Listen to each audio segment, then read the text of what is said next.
జై Shri new journey. అంతరాయ తిమిరోపశాంతయే శాంత పావనమచింత్య వైభవం తం నరం వపుషి కుంజరం ముఖే మన్మహే కిమపి తుందిలం మహః వసుదేవసుతం దేవం కంసచాణూరమర్ధ దేవకీ పరమానందం కృష్ణో వందే జగద్గురుం శ్రీకృష్ణో వందే జగద్గురుం. భగవద్బంధువులకు, ఆత్మస్వరూపులకు, సత్యాన్వేషులకు స్వాగతం, సుస్వాగతం. పరమ పవిత్రమైనటువంటి భగవద్గీతలో భగవంతుడి యొక్క విరాట రూపాన్ని చూస్తున్నాం, తెలుసుకుంటున్నాం. విరాట రూపాన్ని చూడనప్పుడు నేనున్నదే ప్రపంచం, నూతిలో కప్ప, నేనున్నదే ప్రపంచం, ఇంకా మరి ఏదీ లేదు, ఇదే ప్రపంచం, నాకు వేరేదేది లేదు, చుట్టుపక్కల చూస్తున్న జనాలే నా ప్రపంచం, నా పిల్లలే నా ప్రపంచం, నా బంధువులే నా ప్రపంచం, ఇంతే. తర్వాత ఒక్కసారిగా ఒకరోజు సత్యం తెలిసొస్తుంది, ఇవన్నీ కూడా వదిలేసి వెళ్లాల్సినటువంటి అవసరం వస్తుంది. ఆ రోజు నాడు ఎవరికి ఎవరు, ఎంతవరకు బంధం, ఎంతవరకు సొంతం. అయితే మీరు నా పేరు మీద క్లిక్ చేయాలండి. మీరు నా పేరు మీద క్లిక్ చేసి అక్కడ స్పీకర్ ఉంటుంది ఒకటి, ఆ స్పీకర్ ఇంక్రీజ్ చేయాలి, అప్పుడు మీకు ఈజీగా ఉంటుంది. మీరు నా పేరు మీద క్లిక్ చేయండి, నా పేరు మీద క్లిక్ చేస్తే మీకు అక్కడ సౌండ్ కనిపిస్తుంది, అక్కడ సౌండ్ ఉంది సార్. జై శ్రీకృష్ణ సార్. డిస్టర్బ్ అవుతుంది, కట్ అవుతుంది. ఇప్పుడు నా వాయిస్ క్లియర్ గా లేదా? బాగుందండి. బాగుందా? సరే. మీకు స్పీకర్ ప్రాబ్లమ్స్ ఏమన్నా వస్తే మీ స్పీకర్ ని ఇంక్రీజ్ చేసుకోండి. అయినా కూడా మీకు సరైనటువంటి శబ్దం వినిపించకపోతే నా పేరు మీద క్లిక్ చేస్తే ఒక స్పీకర్ బొమ్మ వస్తుంది, దాన్ని ఇంక్రీజ్ చేసుకోండి. నేను గట్టిగానే మాట్లాడుతున్నాను, నేను మాట్లాడిన దానికి డబల్ సౌండ్ వచ్చేలాగా మీ అందరికి కూడా అరేంజ్మెంట్ చేశాను. సో కాబట్టి మీకు ఎక్కువ శబ్దమే రావాలి, రాలేదు అంటే మీ దగ్గర స్పీకర్ ని కాస్త అడ్జస్ట్ చేసుకోండి. ఇక భగవంతుడిని చూసే ముందు మనం ఏమనుకుంటాం, ఈ ప్రపంచం అంతా ఇదే, చిన్న నూతిలో కప్ప ఏమనుకుంటుంది, ఇదే ప్రపంచం అనుకుంటుంది.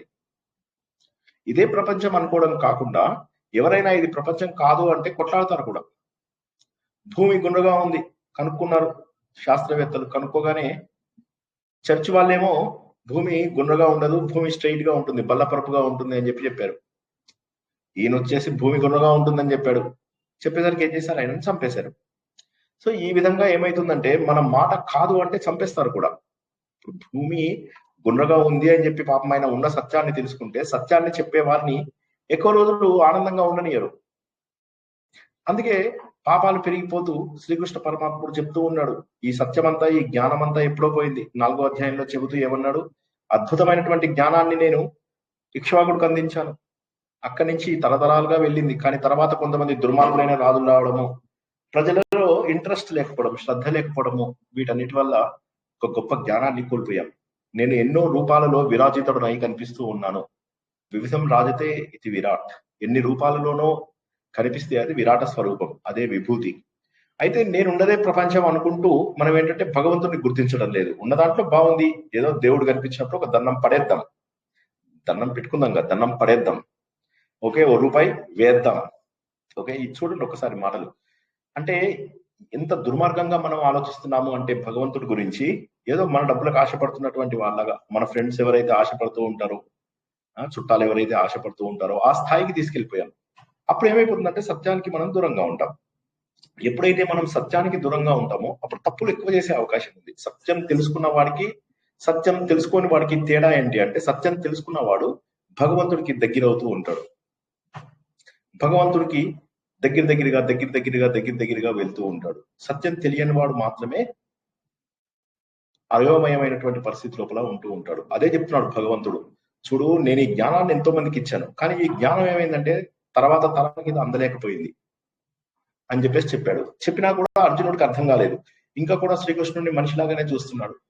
అప్పుడు శ్రీకృష్ణుడు అర్జునుడికి చెప్పాడు, నిష్కామ కర్మ ఎలా చేయాలి, మళ్ళీ దాని గురించి ధ్యానం చేస్తే ఏ విధంగా మన మనస్సు నిలకడగా ఉంటుంది అనే విషయాన్ని తెలియజేసి తర్వాత ఒక్కొక్క మెట్టు ఎక్కిస్తూ అర్జునుడిని ముందుకు తీసుకెళ్తున్నాడు.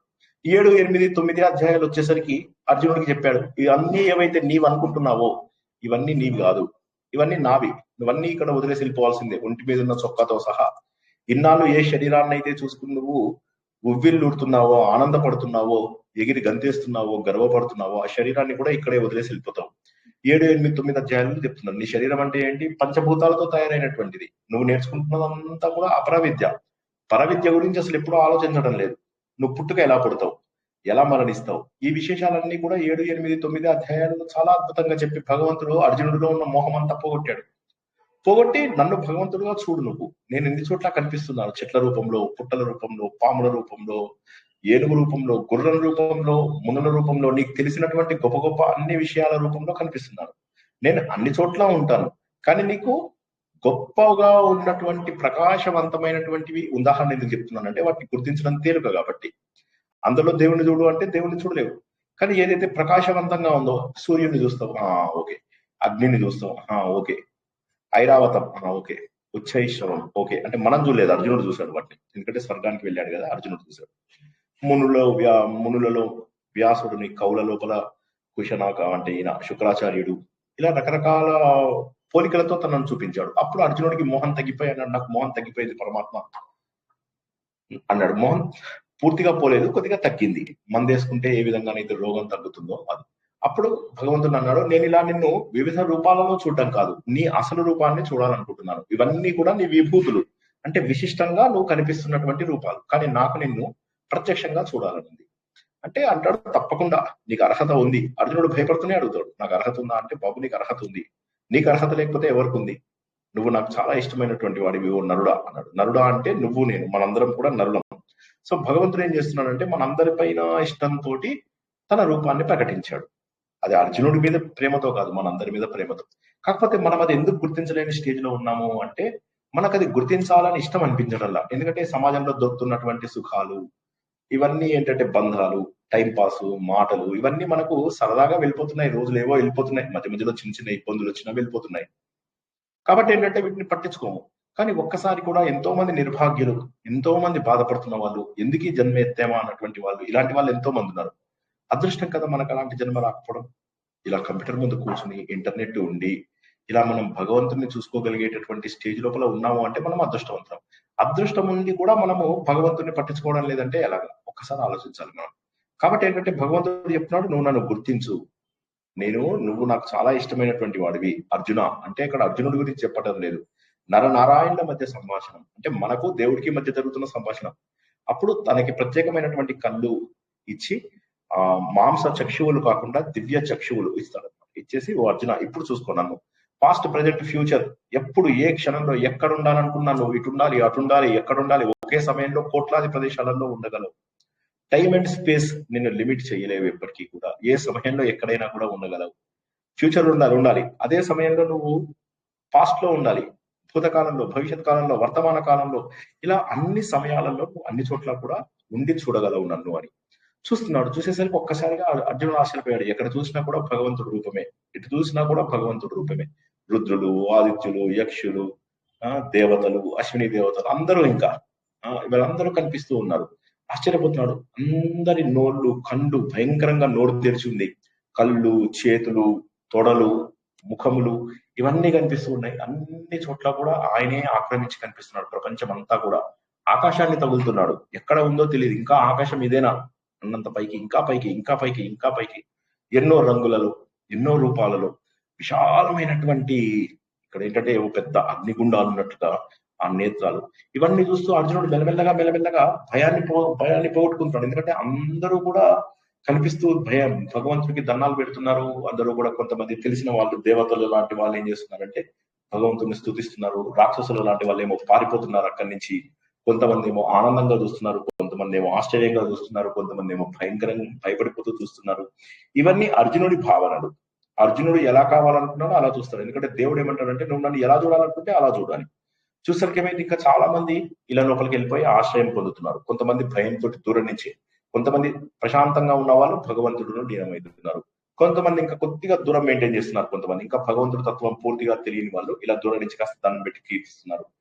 ఇంకా కొంతమంది ఏమో భయపడిపోయి అక్కడి నుంచి పారిపోతున్నారు, భీతి చెంది తప్పించుకుందాం అన్నట్టుగా పారిపోతున్నారు. భగవంతుడా ఎంత భయంకరమైనటువంటి నీ రూపం, నేను ఎవరిని కావాలనుకున్నాను, నేను కేశవుణ్ణి చూద్దామనుకుంటే నువ్వు నాకు శివుణ్ణి చూపిస్తావా, ప్రళయకాల రూపం ఎందుకు కనిపిస్తుంది నాకు చూస్తుంటే, ఒక ఒక పెద్ద అగ్ని ఏదైతే సహస్ర ఫన్ 1000 పడగల ఒక అనంతుడు అయినటువంటి నీవు ఆ సమయం లోపల ఈ ప్రపంచాన్ని అంతా కూడా ప్రళయం చేసినప్పుడు ఏ విధమైనటువంటి అగ్ని జ్వాలలు వస్తాయో అటువంటి అగ్ని జ్వాలలు నీ లోపల నాకు కనిపిస్తున్నాయి మహాప్రభు. భయంకరమైనటువంటి నీ దంతాలు, ఎన్నో నోళ్ళు, నేను ఎక్కడికి వెళ్ళానో ఎక్కడ చూస్తున్నానో ఏం చేస్తున్నానో తెలిసిపోతున్నాను, నాకు భయం అనిపిస్తోంది. తూర్పు వైపు చూశాను భగవంతుడా, నువ్వే కనిపించావు, నీకు నమస్కారం. పడమర వైపు చూశాను భగవంతుడా, నువ్వే కనిపించావు, నమస్కారం. ఉత్తరం వైపు చూశాను భగవంతుడా, నువ్వే కనిపించావు, నమస్కారం. దక్షిణం వైపు చూశాను భగవంతుడా, నువ్వే కనిపించావు, నిన్న నమస్కారం. ఏ వైపు చూసినా నువ్వే కనిపిస్తున్నావు. ఇప్పుడు నాకు ఆశ్చర్యం ఏంటంటే తూర్పు దిశ ఏది?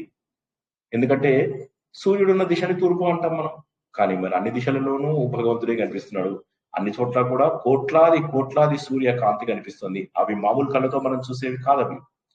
అట్లా కాంతిని చూస్తూ ఆశ్చర్యపోతున్నాడు భగవంతుడా, ఎవరు నువ్వు, నాకు అర్థం కావడం లేదు, నాకు భయం కూడా వేస్తుంది ఒక్కొక్కసారి చూస్తుంటే. నా ధైర్యం ఇప్పటిదాకా ఎంతో కొంత ఉంది, అది కూడా పోతుంది. దేవుడు దిక్కు చూపిస్తాడు అంటాడు, ఇప్పుడు నేను దిక్కు తోచకుండా అయిపోయాను, నాకు దిక్కు లేకుండా అయిపోయింది భగవంతుడా. నా లోపల ప్రశాంతత పూర్తిగా పోగొట్టుకున్నాను నేను. భయం అనిపిస్తోంది నాకు. ఒకవైపు చూస్తేనేమో ఆనందము, మరోవైపు చూస్తేనేమో ఆశ్చర్యము.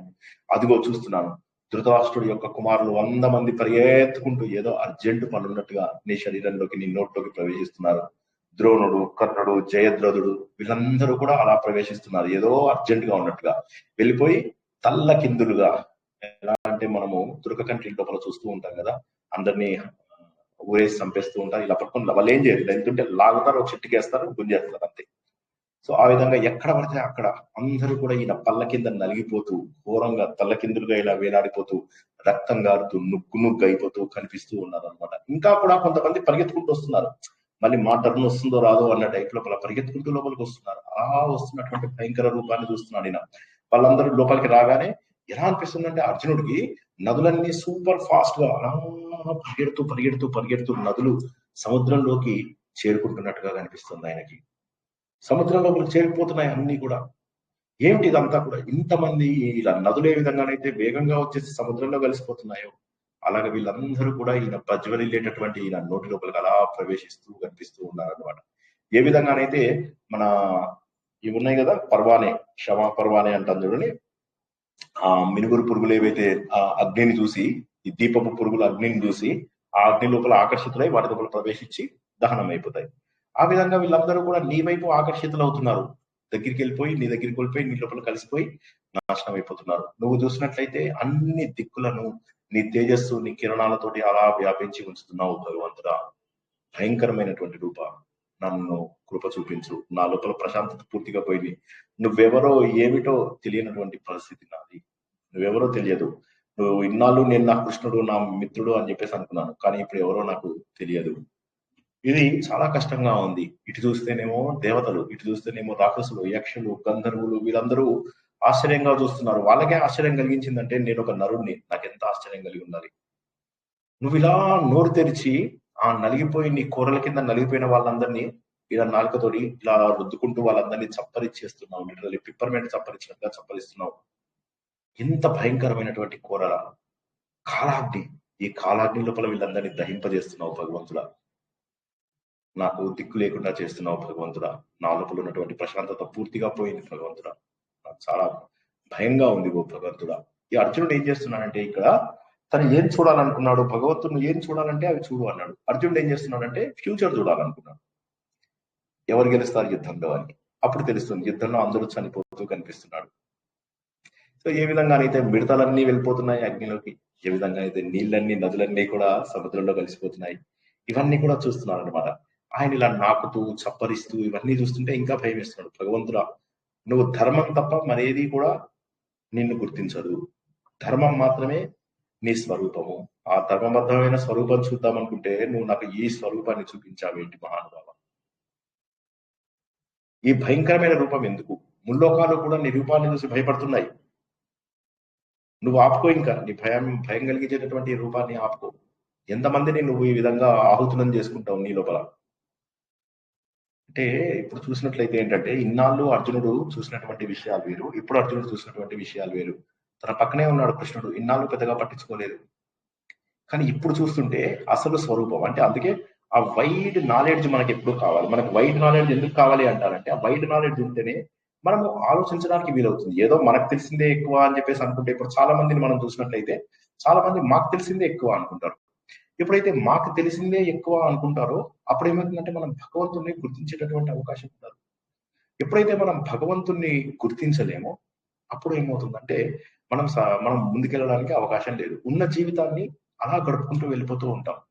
అంతేగాని మనము భగవంతుడు ఉన్నాడు, మనకంటే కూడా ఒక ఉన్నతమైనటువంటి చైతన్యం ఉంది, మనకంటే కూడా ఉన్నతమైనటువంటి ఒక రూపం ఉంది అన్నటువంటి సత్యాన్ని మనం ఎప్పుడు కూడా గుర్తించకుండా అలా దారుణమైనటువంటి విషయాల్లో వెళ్ళిపోతూ ఉంటాం. ఇంతమంది మరుతులు, 33 కోట్ల మంది దేవతలు, వీళ్ళందరూ కూడా భగవంతుడిని చూస్తూ అందరూ నీకు దండం పెడుతున్నారు. ఓ భగవంతుడా, నీ స్వరూపంలో ఇంకా నాకు కనిపించు. నేను ఈ రూపాన్ని ఇంతకుముందు ఎప్పుడూ చూడలేదు, ఇంకా చూడాలని కూడా లేదు నాకు. నువ్వు దయచేసి ఈ రూపంలోంచి నువ్వు బయటకు వచ్చేసేయి. ఎందుకంటే నేను ఈ ముఖాలు, అనేక ముఖాలు, ఈ బాహువులు, ఈ కోరలు, ఈ తొడలు, ఈ ఉదరాలు, ఇవన్నీ నాకు తెలుసు. ఇవన్నీ కూడా ప్రపంచంలో మా అందరి తలలే. అందుకే అంటారు కదా, అన్ని పొట్టలు భగవంతుడు పొట్టలే. కాబట్టి ఏ పొట్ట కొట్టినా భగవంతుడు పొట్ట కొట్టినట్టే, ఏ పొట్టకు పెట్టినా భగవంతుడికి పెట్టినట్టే. ఈ సత్యాన్ని ఒకసారి గుర్తించాలి. ఎందుకంటే భగవంతుడు తన లోపల ప్రపంచం మొత్తాన్ని సృష్టించాడు, తనలోంచి సృష్టించాడు. తనే భగవంతుడుగానే మన అందరి లోపల కూడా వ్యాపించాడు.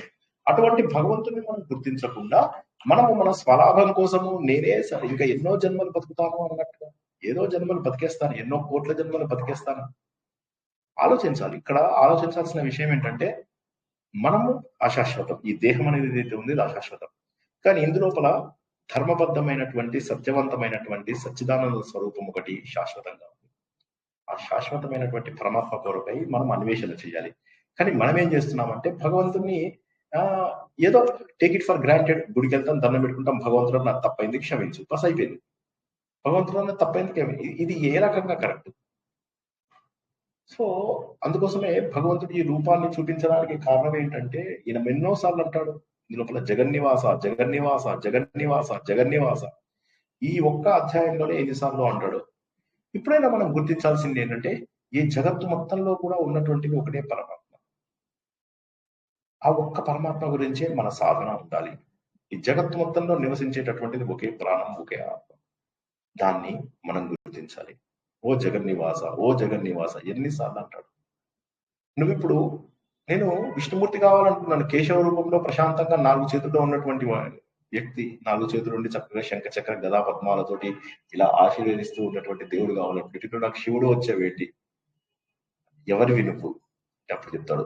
అప్పుడు ఒక్కసారిగా భగవంతుడు చెప్తాడు, నేను ఎవరిని అనుకుంటున్నావు, నేను కాలుణ్ణి, అందరినీ సంహరించేదాకా నేను ఇంకెవరిని వదలను. ఇక్కడ ఎవరైతే ఈ ప్రాణులందరూ ఉన్నారో వీళ్ళందరినీ ఈ రోజు నేను తుదముట్టించాలి. ఇందులో నువ్వు యుద్ధం చేసినా చెయ్యకపోయినా నేను వీళ్ళని చంపి తీరుతాను. చంపేశాను ఆల్రెడీ. ఈ కురుక్షేత్రంలో ఇప్పుడు నువ్వు చూస్తున్నటువంటి రూపం ఏదైతే ఉందో నా మృత్యు రూపము. మృత్యు అనేటటువంటిది దైవాధీనము. కాబట్టి ఇది నా ఆధీనంలో ఉన్నాయి. అర్జున, ఓ సవ్యసాచి, నువ్వు 2 చేతులతో కూడా బాణాన్ని వేయగలిగేటటువంటి శక్తి ఉన్నవాడివి. నా చేతుల్లో వీళ్ళందరూ చనిపోయారు. ఒకసారి గుర్తించు. ఇక నువ్వు చేయవలసిందల్లా నీ ధర్మం. అందరినీ ధరించి ఉండేదే ధర్మం. నీ బాధ్యత చేయమని అంటున్నాను అంతే. కానీ నీ వల్ల ప్రపంచం డిపెండ్ అవ్వలేదు, నా వల్ల ఈ ప్రపంచం అంతా డిపెండ్ అయింది. ఈ బాధ్యతలన్నీ మీ అందరితో చేయించాల్సిన బాధ్యత నాది. మీ అందరూ బాధ్యతలు సక్రమంగా చేసే బాధ్యత నాది. కాబట్టి నువ్వు చెయ్యాలి. ఈ పని నువ్వు చెయ్యాలి కాబట్టి నీకు చెప్తున్నాను. నువ్వేమనుకుంటున్నావు, ఇది ధర్మబద్ధమైన యుద్ధం కాదు, నేను యుద్ధం మానేస్తే ధర్మం. నువ్వు యుద్ధం మానేస్తే ధర్మం కాదు. దుర్యోధనుడు గుర్తించి అరే తప్పు చేస్తున్నాం, నేను యుద్ధం చేయకూడదు, ఎందుకంటే వాళ్ళ రాజ్యాన్ని నేను లాక్కున్నాను అని చెప్పి ఆయన కనుక యుద్ధం విరమిస్తే అది ధర్మం. నువ్వు యుద్ధం విరమిస్తే అది ధర్మం కాదు. అంటే యాక్చువల్ గా ఇక్కడ అర్జునుడు ఇంకా యుద్ధం విరమించే స్థాయికి రాలేదు. ఎందుకంటే మనం ఇంతకుముందు అనుకున్నట్టుగా మోహం తగ్గింది. ఇప్పుడు 3వ అధ్యాయంలో అక్కడ ఇక్కడ ఏమైందంటే అర్జునుడు రకరకాల ప్రశ్నలు వేస్తూ శ్రీకృష్ణుడికి ఏదో రకంగా జవాబు చెప్తూ పక్కకు తప్పుకుందాం, యుద్ధం చేయకుండా ఉంటామని. ఒకసారి అంటాడు, జ్ఞానయోగం గొప్పదన్నావు కదా, నాతో నీ కర్మయోగం ఎందుకు చేయిస్తున్నావు, యుద్ధం ఎందుకు చేయిస్తున్నావు? తప్పించుకుని జ్ఞానయోగంలోకి వెళ్ళిపోయి తపస్సు చేసుకుంటూ కూర్చుంటాం. అర్జునుడు తపస్సు చేసుకుంటూ కూర్చునే వ్యక్తి. అర్జునుడు వెళ్ళేసి నువ్వు అందరి ఇళ్లలో భిక్షాటన చేయవయ్యా అంటే 7 ఇళ్లలో భిక్షాటన చేయాలి. 7వ ఇల్లులో దొరకకపోతే ఆ రోజంతా ఉపవాసం ఉండాలన్నమాట. అర్జునుడికి కనుక 7 ఇళ్లలో భోజనం దొరకకపోతే ఊరుకుంటాడా? గాడ్డీవ వేసి ఒకటి నరికి పారేస్తాడు. సో అంటే ఇక్కడ గుర్తించాల్సింది ఏంటంటే ధర్మం ఒరిజినల్ గా ఏదైతే మన లోపల గుణం ఉంటుందో, అందుకే చాతుర్వర్ణం మయా సృష్టి అని భగవంతుడు ఎందుకన్నాడంటే ఆ గుణాలకు తగ్గట్టుగా మనం పనులు చేస్తాం. కాబట్టి అర్జునుడి గుణానికి తగ్గట్టుగా అర్జునుడు ఖచ్చితంగా అక్కడికి వెళ్ళి యుద్ధమే చేస్తాడు తప్పితే అర్జునుడు ఎట్టి పరిస్థితుల్లో కూడా బిచ్చమెత్తుకునే మనిషి కాదు. ఏదో టెంపరీగా ముందు అక్కడి నుంచి తప్పించుకుందాం అనుకుంటున్నాడు. కాబట్టి భగవంతుడు ఇంత విద్య చెప్పాల్సి వస్తుంది. ఇవన్నీ కాకుండా జస్ట్ ఇది నీ డ్యూటీ నువ్వు చెయ్యాలని అనేసి చెయ్యొచ్చు భగవంతుడు, కానీ అలా కాదు. ఎందుకు చెయ్యాలి అనే విషయాలను చాలా క్లియర్ గా చెప్తున్నారు. కాబట్టి ఇది నువ్వు చేసేది ధర్మబద్ధమైనది కాదు, ఒక రీజనింగ్ కూడా ఇస్తున్నాడు. ఆ రీజనింగ్ చాలా ఇంపార్టెంట్. ఆ రీజనింగ్ ఎందుకంటే ఈ రీజనింగ్ వల్లనే బాబు అర్జున నువ్వు బాగుపడతావు. ఎందుకంటే రీజనింగ్ లేకపోతే నువ్వేదో నా మాటకు నువ్వు విలువిచ్చి చేస్తున్నావు, కానీ అది కాదు. గుర్తుంచుకో, నా మాటకు విలువిచ్చి చేయాల్సింది కాదు ఇక్కడ నేను అడుగుతున్నది. నీ అంతటి నువ్వు. హలో, కనిపిస్తున్నానా నేను? కనిపిస్తున్నారు సార్. అది వీడియో ఇక్కడ ఫ్రీజ్ అయింది, అందుకోసం అని చెప్పేసి కనిపిస్తున్నానా లేదా అని చెప్పేసి అడిగారు అనమాట. సో కాబట్టి భగవంతుడు ఏమంటున్నానంటే, ఓ అర్జున, నువ్వు ఈలాగా యుద్ధం చేయాలి. ఇక్కడ ఉన్న వాళ్ళు, ఎదురుగా ఉన్న వాళ్ళందరూ ఎవరు అనుకుంటున్నావు? వాళ్ళు ఏదో పెద్ద తీస్ మార్కాండ్లు కాదు, అందరూ పేపర్ టైగర్స్, కాగితం పులులు వాళ్ళందరూ. నువ్వు ఎలాంటి వాడివి? నువ్వు చాలా శక్తి సంపదలు ఉన్నటువంటి వాడివి. నువ్వు ఇది యుద్ధం చేయమని అని చెప్పడం లేదు. నువ్వు జీవిత సమరం లోపల విజయం సాధించాలి. జీవిత సమయంలో విజయం సాధించిన తర్వాత నువ్వు మోక్షం వెళ్ళాలి. ముందు జీవన సమరాన్ని కొనసాగించకుండా మధ్యలో విత్డ్రా అవుతానంటే తప్పు. ఇప్పుడు మీ అందరికీ జ్ఞాపకం ఉంటుంది, మనం ఉత్తర గీత చెప్పుకున్నప్పుడు ఏమని చెప్పుకున్నాం? ఉత్తర గీత లోపల అర్జునుడు అడుగుతాడు, ఓ మహానుభావ, 30 ఏళ్ళు అయిపోయింది, మేము రాజ్య పరిపాలన చేస్తున్నాం, చాలా హ్యాపీగా ఉన్నాం. ఒకసారి మళ్ళీ భగవద్గీత నువ్వు అప్పుడు యుద్ధంలో చెప్పావు కదా, బాగా టెన్షన్ లో ఉన్నాము, అప్పుడు సరిగా వెళ్ళలేదు, ఒకసారి ఇప్పుడు మళ్ళీ అవన్నీ చెప్పవా? అప్పుడు శ్రీకృష్ణుడు అంటాడు, అవన్నీ ఇప్పుడు నీకు ఓపిక నాకు చెప్పే ఓపిక లేదు, ఏం చేద్దామంటే గుర్తుంచుకో, ఈ సమయంలో నీకు ఏది అవసరమో అది చెప్తాను. అప్పుడు నువ్వు యుద్ధం చేయకపోతే తప్పు. అంటే అప్పుడు కనుక నువ్వు బాధ్యతలు తీసుకోకపోతే తప్పు. ఇప్పుడు 30 ఏళ్ళు దాటిపోయింది, అంతా అయిపోయింది, ఇక నీకు ఇప్పుడు వానప్రస్థం తీసుకొచ్చే సమయం. ఈ సమయం లోపల నువ్వు కర్మ చేస్తే తప్పు, కర్మకు దూరంగా వెళ్ళాలి. కాబట్టి ఇప్పుడు నువ్వు అప్పుడేమో కర్మ చేయాలి, ఇప్పుడేమో కర్మకి దూరంగా వెళ్ళాలి నువ్వు. కాబట్టి ఓ అర్జున, నీకు ఇప్పుడు ఉత్తర గీత చెప్తాను అని చెప్పేసి మెడిటేషన్ గురించి చెప్తారు, సోహం, అవన్నీ మనం తెలుసుకున్నాం కదా. అంటే ఇక్కడ అర్థమైంది ఏంటంటే భగవంతుడు అన్ని వర్గాలకు, అన్ని రకాల ఆశ్రమాలకు కావలసినటువంటి ధర్మాలను భగవంతుడు అందజేశాడు. కాబట్టి చెప్తున్నాడు. ఎవరో మాట్లాడుతున్నారండి, దయచేసి మ్యూట్ లో పెట్టుకోండి. ఎవరు మ్యూట్ లో లేరండి, వీడియో ఆన్ చేసుకున్నారు సార్. ఎవరు ఒకసారి మ్యూట్ లో పెట్టుకోండి ప్లీజ్, సీరియస్ టాపిక్ కదా. పెట్టుకున్నాను సార్, చూడలేదు. సో కాబట్టి ఏమవుతుందంటే, అర్జున నువ్వు చేయాల్సింది ధర్మం. ఇప్పుడు నువ్వు చంపినా చంపకపోయినా నేను చంపేస్తాను. నేను ఇప్పుడు నువ్వు చూసినది ఏంటంటే కాలస్వరూపం చూద్దాం అనుకున్నావు, కాలస్వరూపం చూపించా. ఇప్పుడు మిగతా వాళ్ళు కూడా విశ్వరూపం చూసిన వాళ్ళు ఉన్నారు. యశోదాదేవి చూసింది విశ్వరూపం, ఆమెకు అన్ని గెలాక్సీలు కనిపించాయి. మన మిల్కీవే గెలాక్సీ లాగానే కొన్ని వందల వేల లక్షల కోట్ల గెలాక్సీలు కనిపించాయి. గురుగ్రహం ఉంది, గురుగ్రహం మనకు 1500 రెట్లు 2000 రెట్లు ఉంటుంది.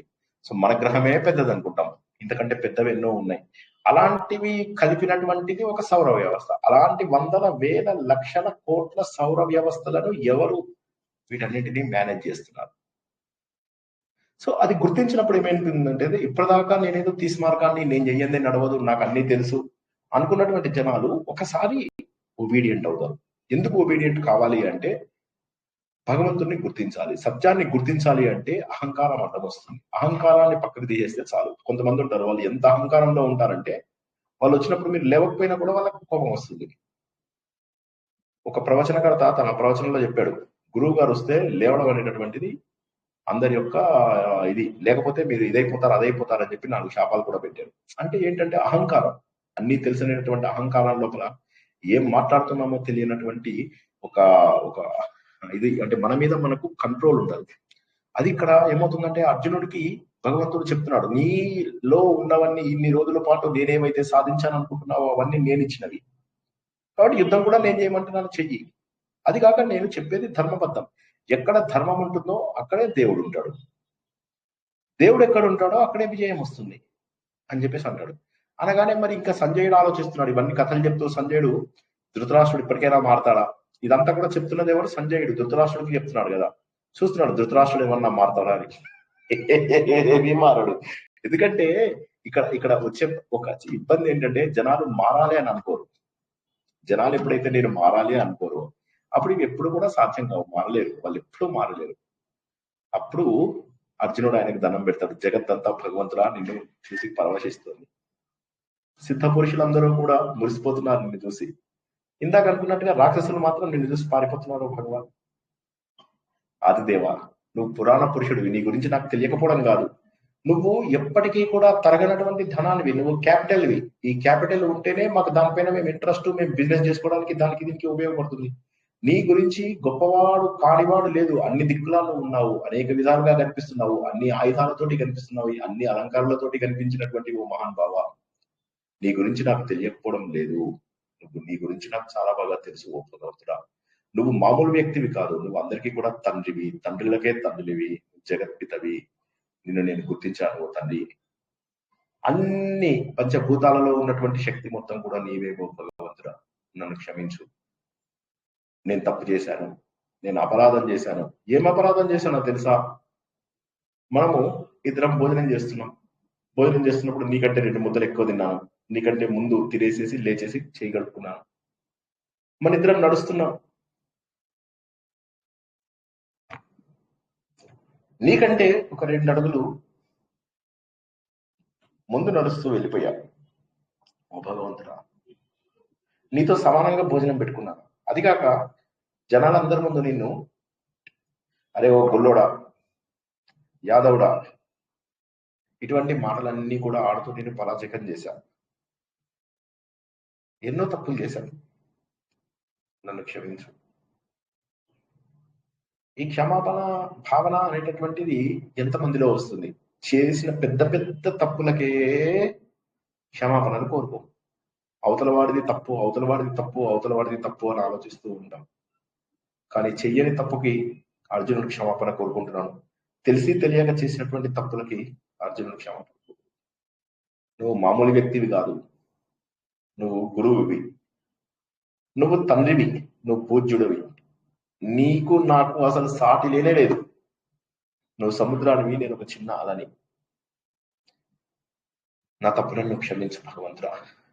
తెలిసి తెలియక చాలా చేశాను. అన్ని దిక్కులలో ఉన్నటువంటి నీకు నేను నమస్కారం. ఒక తండ్రి ఒక కొడుకుని ఎలా క్షమిస్తాడు? ఒక మిత్రుడు తన మిత్రుని ఎలా క్షమిస్తాడు? ఒక భర్త ఒక భార్యని ఏ విధంగా క్షమిస్తాడు? ఆ విధంగా నువ్వు నన్ను క్షమించు అంటాడు. దీన్ని ఏమంటారంటే సాన్నిహిత్య ఆరోహణం అంటారు. సాన్నిహిత్య ఆరోహణం అంటే ఏంటంటే తండ్రి పిల్లలు, తండ్రి కొడుకులు చాలా క్లోజ్ గా ఉంటారు. వీళ్ళిద్దరి కంటే ఫ్రెండ్స్ క్లోజ్ గా ఉంటారు. వీళ్ళిద్దరి కంటే భార్యాభర్తలు లేదా ప్రేయసి ప్రియులు ఎక్కువ క్లోజ్ గా ఉంటారు. సో కాబట్టి ఏమన్నాడు ఇక్కడ? ముందు తండ్రి క్షమించినట్టుగా క్షమించు అన్నగా తనకు గుర్తుకొచ్చింది. లేదు లేదు, అంతకంటే కూడా బెటర్ గా ఉంది, మిత్రుడు మిత్రుడిని క్షమించినట్టుగా చెయ్యి. ఇంకోటి వెళ్ళిపోయి లేదు లేదు లేదు, ప్రియుడు ప్రేయసి ఏ తప్పు చేసినా కూడా క్షమిస్తాడు.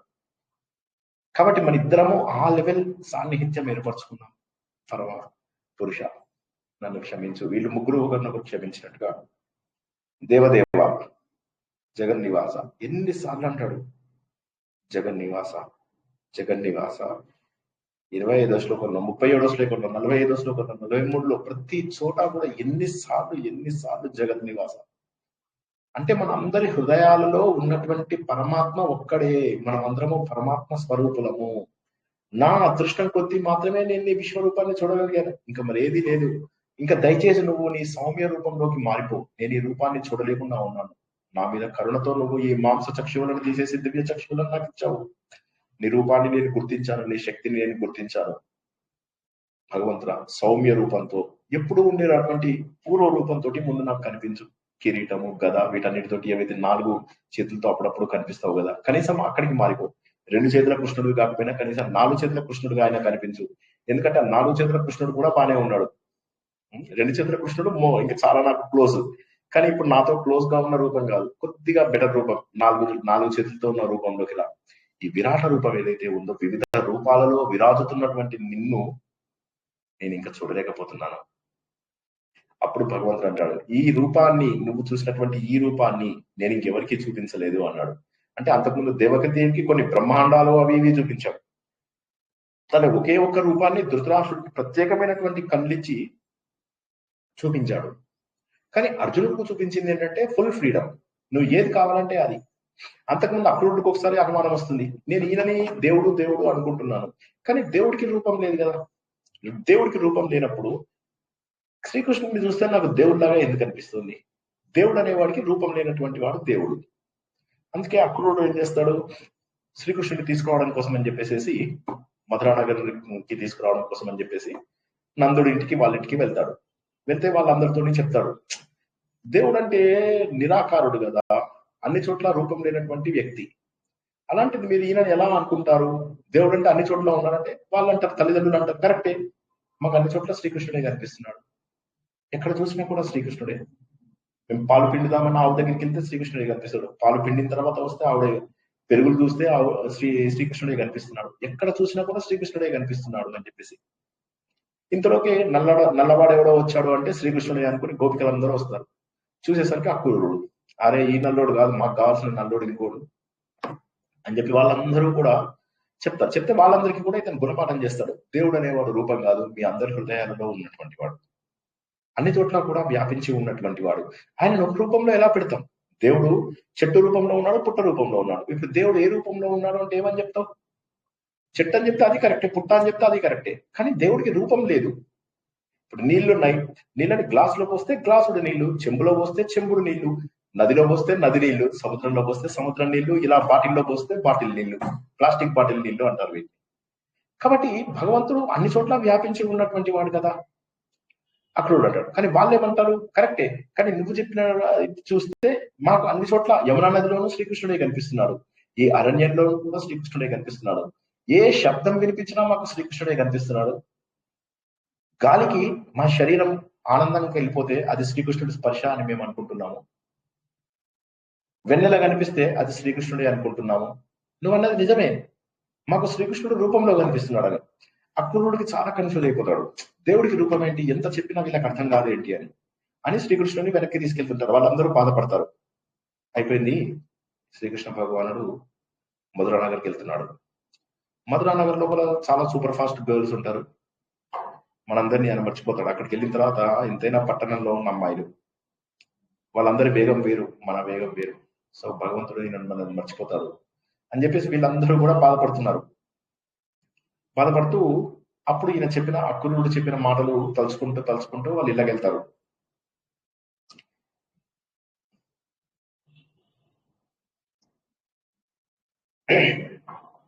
దేవుడు సర్వవ్యాపకుడు, సర్వత్రా వ్యాపించి ఉన్నవాడు అన్న సత్యాన్ని శ్రీకృష్ణుడు లేకపోయినా మనకు శ్రీకృష్ణుడే ఉన్నట్టుగా ఎందుకు అనిపిస్తుంది అంటే, బహుశా అక్రూరుడు చెప్పిన మాట నిజమేనేమో, దేవుడికి రూపం లేదు. రూపం అంటే మనకు అన్ని చోట్ల ఆయనే కనిపిస్తున్నాడు కదా, వెన్నెల శ్రీకృష్ణులాగా కనిపించడం ఏంటి, ఒక చెట్టు శ్రీకృష్ణులాగా కనిపించడం ఏంటి? బహుశా ఆ నల్లోడు వచ్చి చెప్పిన మాటలు నిజమేనేమో, అక్రూరుడు చెప్పిన మాటలు నిజమేనేమో అని వాళ్ళంతా వెనక్కి వెళ్ళిపోతారు. వీళ్ళందరితో డిస్కషన్ అయిన తర్వాత నందుడు, యశోద, ఈ గోపికలు వీళ్ళందరితో డిస్కషన్ అయ్యాక అక్రూరుడికి మూడ్ ఆఫ్ అవుతుంది. అరే క్యా ఓరా భయ్ అని చెప్పేసి ఆయన ఏం చేస్తాడు, ఆలోచిస్తూ వెళ్తుంటాడు. వీళ్ళందరికీ రూపంలో ఎలా కనిపిస్తున్నాడు దేవుడు? రూపం లేదు కదా, దేవుడికి రూపం లేదు కదా, మరి రూపం లేనప్పుడు దేవుడికి రూపంతో ఎలా కనిపిస్తున్నాడు? ఆయన ఆలోచిస్తాడు, బహుశా వాళ్ళు చెప్పింది కరెక్టేనేమో, దేవుడికి రూపం ఉందేమో. వాళ్ళందరూ ఏమని మారిపోయారు, రూపం లేదు అని చెప్పేసి మారిపోయారు.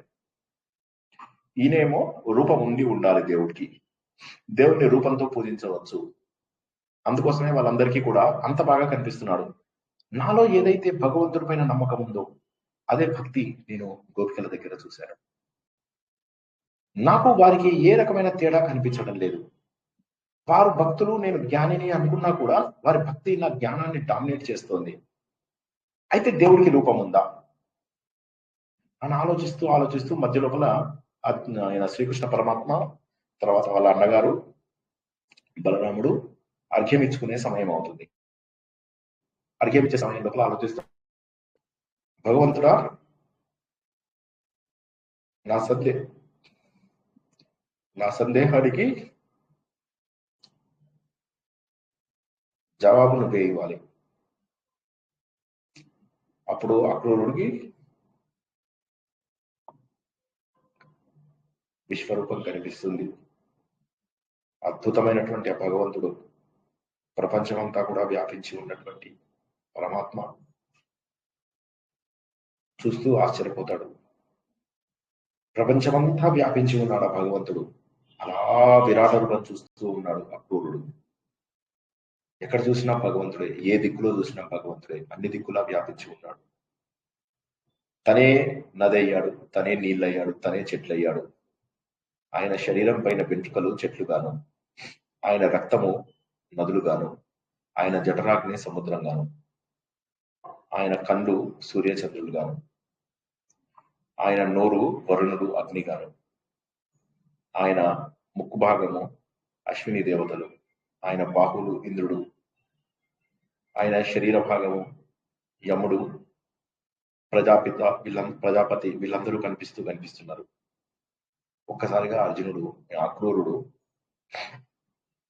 గుర్తిస్తాడు. అప్పుడు భగవంతుని రూపంతో గుర్తించవచ్చు అని.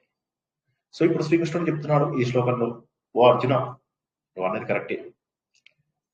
ఏంటంటే నేను నీకు తప్ప ఈ రూపం ఎప్పుడు ఎవరికి చూపించలేదు అని. కానీ ఇంతకు ముందు చూసిన వాళ్ళు ఉన్నారు కొంతమంది, కానీ వాళ్లకు కనిపించిన రూపం వేరు, అర్జునుడికి కనిపించినటువంటి ప్రత్యేక రూపం వేరు. అర్జునుడికి ఏంటంటే ఏది కావాలంటే అది అనేటటువంటి ఫ్రీడమ్ అండ్ ఫ్లెక్సిబిలిటీ ఇచ్చారు.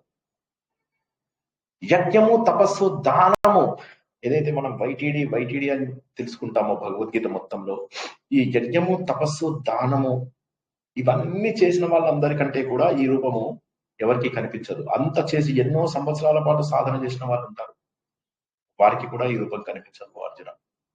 కానీ నేను నీకు చూపించాను, ఈ ఒక్క రూపం మాత్రం నీకు నేను చూపించాను. ఎందుకంటే నువ్వంటే నాకు చాలా ఇష్టమయ్యా.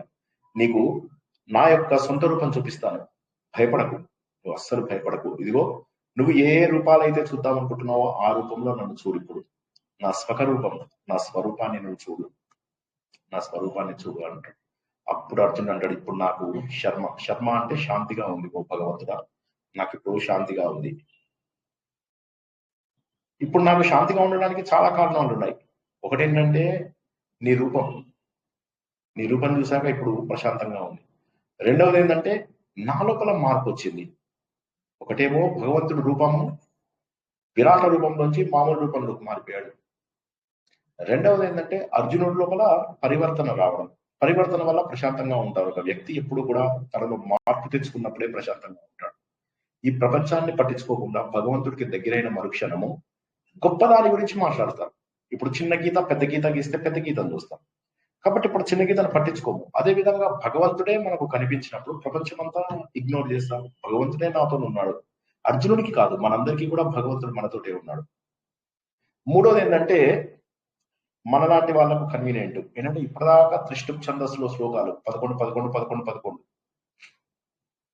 అంత 8 అనుష్టుప్ ఛందస్సులో ఉన్న శ్లోకాలు. సో ఇప్పుడు కాస్త ప్రశాంతంగా ఉంది. అర్జునుడు అంటున్నాడు నాకు శాంతిగా ఉంది అంటే ఇవన్నీ కూడా కారణాలే.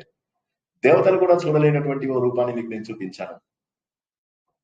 కర్మలన్నింటి లోపల యజ్ఞం అనేటటువంటిది గొప్పది, త్యాగాలన్నింటి లోపల దానం అనేటటువంటిది గొప్పది, కష్టపడే పనులలో శ్రమ లోపల తపస్సు, తపించడం, ప్యాషన్ గొప్పది. ఈ మూడింటివి చేసిన వాళ్ళు, వైటీడీ చేసిన వాళ్ళు కూడా నన్ను గుర్తించలేరని చెప్పాను అర్జున. నువ్వు అది చూసావు. విశ్వరూపుడైనటువంటి నన్ను అందరూ తెలుసుకోలేరు. ఈ ప్రపంచమంతా నేనే వ్యాపించి ఉన్నాను అనేది ఎన్నిసార్లు చెప్పినా ఎలా చెప్పినా కూడా తెలుసుకోలేరు. నాలో ప్రవేశించాలంటే అనన్య భక్తి మాత్రమే కావాలి. ఆ అనన్య భక్తి ఉన్నటువంటి వారు మాత్రమే నన్ను గుర్తించగలుగుతారు అర్జున. కాబట్టి నువ్వు మత్కర్మకృత్, నీ కర్మలన్నీ నా కోసం చెయ్యి. నువ్వు స్వార్థం ఉండక అసలు నా కోసమే కర్మ. మత్పరమ, నన్నే పరమావధిగా భావించు. ఇంకా నేను తప్ప వేరేదేమో అవసరం లేదు. ఇవెవరికి మనకు చెప్తున్నాడు, అర్జునుడికి చెప్పాడని కాదు. మద్భక్త, నా భక్తుడుగా మారిపో. విషయ సాంగత్యం అంటే సంఘ వివర్జిత. భగవంతుడు చెప్పినటువంటి ఇవన్నీ ఏంటంటే నిర్వైర, ఎవరితోటి వైరం లేదు. మానసికంగా అందరిలో దేవుడు ఉన్నాడు కాబట్టి ఎవరితోటి వైరం లేదు. నా భక్తుడుగా నన్నే పరమావధిగా భావించు. నువ్వు చేసే పనులన్నీ నా కోసమే చెయ్యి. తర్వాత ఈ సమాజంతో సంబంధాన్ని తగ్గించు. సంఘ వివర్జిత. సంఘంలో ఉండడం సంఘం కాదు, సంఘం. సంఘం అంటే వేరే వాళ్ళతో కలవడం. ఈ సంఘం లోపల ఒక దురదృష్టకరమైనది అంటే విషయాల సాంగత్యం మనకు వస్తూ ఉంటుంది. వద్దన్నా కూడా మనకు ఫంక్షన్స్ కి వెళ్ళాలనిపిస్తుంది, జనాలలో కలవాలనిపిస్తుంది, కలిసి కూర్చొని ప్రార్థనలు చేయాలనిపిస్తుంది, డాన్సులు చేయాలనిపిస్తుంది, పిచ్చి పిచ్చి ఆటలు ఆడాలనిపిస్తుంది. కర్రలాటలు టిక్ టిక్ ఇటు 1 2 1 2 వీడి గుండు మీద వాడు కొడతాడు, వాడి గుండు మీద వీడు కొడతాడు. ఈ పిచ్చి వేషాలు ఇవన్నీ ఎందుకు వస్తాయి? మనకు జనాలతో కలవడం వల్ల. ఏదో ఇదే భక్తి అనుకుంటాం, కానీ భగవంతుడు చాలా క్లియర్ గా చెప్తున్నాడు. ఇప్పుడు ఇక్కడ ఏమంటున్నాడు? సంఘం వివర్జిత. ఈ జనాలకు దూరంగా ఉండు నువ్వు. శ్రీనివాస్ ఉన్నాడు, ఆయన ఫ్రెండ్ 10 రూపీస్ కి ప్రశాంతత ఇస్తాడు. ఆయన మీ సెల్ ఫోన్ ఆయన దగ్గర చెప్తే శ్రీనివాస్ వాళ్ళ ఫ్రెండ్ హ్యామర్ తో దాన్ని బద్దలు కొట్టేసి ఇస్తాడు. మీకు 10 రూపాయలు ఇస్తే చాలు, మీ సెల్ ఫోన్ ని ముక్కలుగా చేసి ఇవ్వగలడు. మీరు ఎలాగో ముక్కలు చేసుకోలేరు, శ్రీనివాస్ వాళ్ళ ఫ్రెండ్కి ఇవ్వండి అంటున్నాడు భగవంతుడు. సంఘ వివర్జిత. అలాంటి వాళ్ళు మాత్రమే నన్ను తెలుసుకుంటారు. అందరూ ఎవరు పడితే వాళ్ళు తెలుసుకోలేరు. ఎందుకంటే నువ్వు చేసేటటువంటి కర్మలు నేను దేవుడికి చేస్తున్నాను, దేవుడి పైననే నాకు భక్తి. భక్తి అంటే ప్రేమ. దేవుడు లీలలే నేను గుర్తిస్తూ నేను చేరుకోవాల్సినది దేవుడు అనేటటువంటి పరమావధి. ఎవరిని నేను ద్వేషించకుండా ఉండడము. తర్వాత ఈ ప్రపంచంతో సంబంధం లేనిటువంటి వాడు మాత్రమే నన్ను చెందుతాడు అర్జున. ఇవన్నీ నీకు ఎందుకు చెప్పానంటే, నువ్వంటే నాకు ఎంతో ప్రేమ ఉంది, ఎంతో ఇష్టం ఉంది. భగవద్గీత అయ్యే వరకు కూడా భగవంతుడు చెప్తాడు, నువ్వు నాకు ఇష్ట సకుడవి, నువ్వంటే నాకు ఎంతో ప్రాణము, ఎంతో ప్రేమ, వేరే వాళ్ళకి తెలియనివి నీకు చెప్తున్నాను. ఈ మాట భగవంతుడు చాలా సార్లు చెప్తాడు, మొదటి నుంచి చెప్తాడు. కొన్ని వేల సంవత్సరాలు తపస్సు చేసిన వాళ్ళకు కూడా రాదు అన్నాడు. ఇక్కడ ఏమంటాడు? యజ్ఞము, తపస్సు, దానం, ఈ 3 చేసిన వాళ్ళకు కూడా నేను దొరకను అని చెప్పేసి చెప్తున్నాడు. కానీ నేను దొరికేది కేవలము అనన్య భక్తిగా ఉన్న వారికి మాత్రమే నేను దొరుకుతాను. అర్జునుడు అలా ఆశ్చర్యపోతూ వింటున్నాడు. కాస్త ఇప్పుడు ప్రశాంతంగా ఉన్నాడు. భగవంతుడి కాల స్వరూపం లేదు, భగవంతుడి యొక్క అసలు స్వరూపాన్ని తెలుసుకున్నాడు. భగవంతుడు చెబుతున్న బోధలన్నీ కూడా అర్థమవుతున్నాయి. ఉన్నటువంటి సందేహాలన్నీ కూడా ఒకటి పొరలుగా పక్కకి వెళ్ళిపోతున్నాయి. అన్ని దిక్కులలో ఉన్నది పరమాత్మే, అన్ని రూపాలలో ఉన్నది పరమాత్మే. అందరి పాపపుణ్యాలను నిశ్చయించి ఎవరి పాపములు ఎవరి పుణ్యములు వారికి అంటులాగా చేసేది కూడా ఈ భగవంతుడి. ఆయన కర్మఫల ప్రదాత. కాబట్టి మనకు ఒక సులభమైన మార్గం ఏంటంటే, భగవద్గీత లోపల ఉన్నటువంటి మొదటి 6 అధ్యాయాలు కొద్దిగా కష్టం, తర్వాత 6 అధ్యాయాలు చాలా సులభం. ఎందుకంటే భగవంతుడికి వదిలేయడమే అన్ని. భగవంతుడి గురించి తెలుసుకోవడం, భగవంతుడికి వదిలేయడం. మంచి పని, ధర్మబద్ధమైనటువంటి జీవితం చేస్తూ అన్ని భగవంతుడి కోసం చేసినట్లయితే భగవంతుడు చూసుకుంటాడు. ఈ మాట భగవంతుడు ఎన్నిసార్లు అన్నాడు? 9వ అధ్యాయంలో కూడా చెప్పాడు, మళ్ళీ ఇప్పుడు చెప్పాడు. అంతకుముందు ఎప్పుడు చెబుతూనే ఉన్నాడు భగవంతుడు, నా మీద వదిలేసేయి. కాబట్టి అర్జునుడు ఏ విధంగానైతే చేయని తప్పుకు భగవంతుని క్షమాపణ అడిగాడు, మనం ఎన్నో తప్పులు చేస్తూ కూడా ఎవడు చూస్తాడలే అని ముందుకెళ్ళిపోతున్నాం. కానీలే ఈ రోజు బాగుంది నాకు, ఒక్కరోజు చాలా జీవిత పటాపంచ అయిపోవడానికి, జీవితం ముక్కలైపోవడానికి ఆలోచించాలి. అందుకోసమని సంఘ వివర్జితులై ఉండాలి. భగవంతుడి కోసమే సేవలు చేస్తూ, ఇది మళ్ళీ చెబుతున్నాను, భగవంతుడి కోసమే పనులు చేయాలి. ఏ పని చేసినా ఇది భగవంతుడి పని. నాకు భగవంతుడే నేను అందుకోవాల్సినటువంటి గమ్యము, చేరుకోవలసినటువంటి గమ్యము. నేను భగవంతుడినే ప్రేమిస్తాను. అన్ని రూపాలలో ఉన్న భగవంతుని ప్రేమించినప్పుడు ఇక నాకు వైరం ఎక్కడ ఉంటుంది? నిర్వైరం. కాబట్టి సంఘ వివర్జిత నేను కొనసాగిస్తాను. ఈ భక్తే నాకు నిజమైనటువంటి ముక్తి అనేటటువంటి ఒక అద్భుతమైనటువంటి ఆలోచనలతోటి అందరి లోపల ఉన్నటువంటి ఈ నిరీశ్వరుడు, భగవంతుడికి రూపం లేదు కానీ అందరి లోపల ఉన్నటువంటి వాడు భగవంతుడే. కాబట్టి ఆ నిరీశ్వరుడు ఎవరైతే రూపం లేదో, నిరాకారుడు ఎవరైతే రూపం లేదో, ఆయనే మన అందరి రూపాలలో కనిపిస్తున్నాడు. ఏ విధంగానైతే అక్రూరుడికి నందుడు, యశోద వీరందరి రూపంలో గోపికలు వీరందరి రూపంలో కనిపించాడు, అలాగే భగవంతుడు మనందరి లోపల కూడా ఉన్నాడు. సోహం సహ అహం, అతడు నేనే. సహ అహం, అది నేనే. సహ అహం లోపల సాని హాను తీస్తే అది ఓం అయిపోతుంది. ఓంకారం భగవంతుడి స్వరూపం. అహం బ్రహ్మాస్మి, నేనే అపరబ్రహ్మనై ఉన్నాను. తత్వమసి, నేనే అపరబ్రహ్మనై ఉన్నాను. ప్రజ్ఞానం బ్రహ్మ, భగవంతుడి గురించి తెలుసుకునేటటువంటి గొప్పదైనటువంటి జ్ఞానమే బ్రహ్మ, పరబ్రహ్మ. అయమాత్మ బ్రహ్మ. ఈ ఆత్మ ఏదైతే ఉందో చూసావా, అదే పరబ్రహ్మ. ఆ సత్యాన్ని తెలుసుకుని ఆ విరాట రూపాన్ని మన హృదయంలో ముద్రించుకుని ఈ రోజు నుంచి ఇంకా ఎప్పటికీ దుఃఖపడము అని చెప్పేసి అందరూ మీలో మీరు ఒట్టు వేసుకోండి, ప్రమాణం చేసుకోండి. ఈ రోజు నుంచి నేను దుఃఖపడను. దుఃఖపడితే నేను భగవంతుడికి దూరంగా ఉంటాను, కార్యసిద్ధి చేస్తాను, మనస్ఫూర్తిగా పనులన్నీ చేస్తాను. పాల ఉంచినా నీళ్ళ ఉంచినా నీదే బాధ్యత భగవంతుడా. ఈ రోజు నుంచి నేను దుఃఖపడను. నాకు దుఃఖం వస్తే కేవలము నిన్ను చూడలేదనే దుఃఖం తప్ప మరే దుఃఖాన్ని నా దగ్గరికి రానియను అనే భావన మనలో ఉండాలి. ఆత్మ సుఖము వీడి నీ ఆట కొరకు పాత్ర పోషణ చేసి సూత్రధారి విశ్రమించద నీ పాదం ఆశ్రయించి పరమ కరుణాంతరంగా శ్రీ పాండురంగ. జై శ్రీకృష్ణ. ఒక అద్భుతమైనటువంటి విశ్వరూప సందర్శనం అనేటటువంటి అధ్యాయాన్ని మనం పూర్తి చేసుకున్నాము. అందరికీ సారీ, ఇవాళ రాత్రి 9ంటికి నేను క్లాస్ తీసుకోలేను కాబట్టి హడావిడిగా ఈ 11ంటికే పెట్టాము. చాలా మందికి వీలైనట్లేదు, బట్ ఇంకా నాకు ఈ రోజు వీలవ్వదు. అట్ ద సేమ్ టైం ముందు మనం ఇది పూర్తి చేసుకుంటే తప్ప మళ్ళీ తర్వాత క్లాస్లోకి వెళ్ళడం కష్టం అవుతుంది. అందుకోసం అని చెప్పేసి ఈ రోజు హడావిడిగా మనం తరగతి తీసుకోవడం జరిగింది. జై కృష్ణం వందే జగద్గురు. సార్ మీ శ్రద్ధకు మేము అసలు ఈరోజు క్లాస్ ఉందని కూడా తెలియదు. మేము మళ్ళా అది టెలిగ్రామ్ చూసి మీరు చూశాను ఏమంటే క్లాస్ పెట్టుకున్నారు. సంతోషం సార్. సంతోషం అండి, థ్యాంక్ యూ. ఇది వేరే గ్రూప్ అండి. నేను గీతా డైనిలో చూస్తూ ఉన్నాను, జాయిన్ బటన్ రాలేదు. అప్పుడు మళ్ళీ జాయిన్ అయ్యానండి, వ్యూ గ్రూప్ అని వచ్చింది, అందులో జాయిన్ అయ్యాక వచ్చిందండి. ఇది స్టార్ట్ చేశారండి? ఇది ఎప్పటి నుంచి స్టార్ట్ చేశారు? ఇది 3.5 years అయిందండి. ఇందులో నేను జాయిన్ అవ్వలేదండి. ఏమైనా సందేహాలు ఉన్నాయా ఈ రోజు తరగతిలో? లేదండి, బాగానే ఉంది. ఇంకా ఎవరికైనా ఏమన్నా సందేహాలు చెప్పుకోదగ్గవి ఏమన్నా ఉంటే చెప్పుకున్నాం.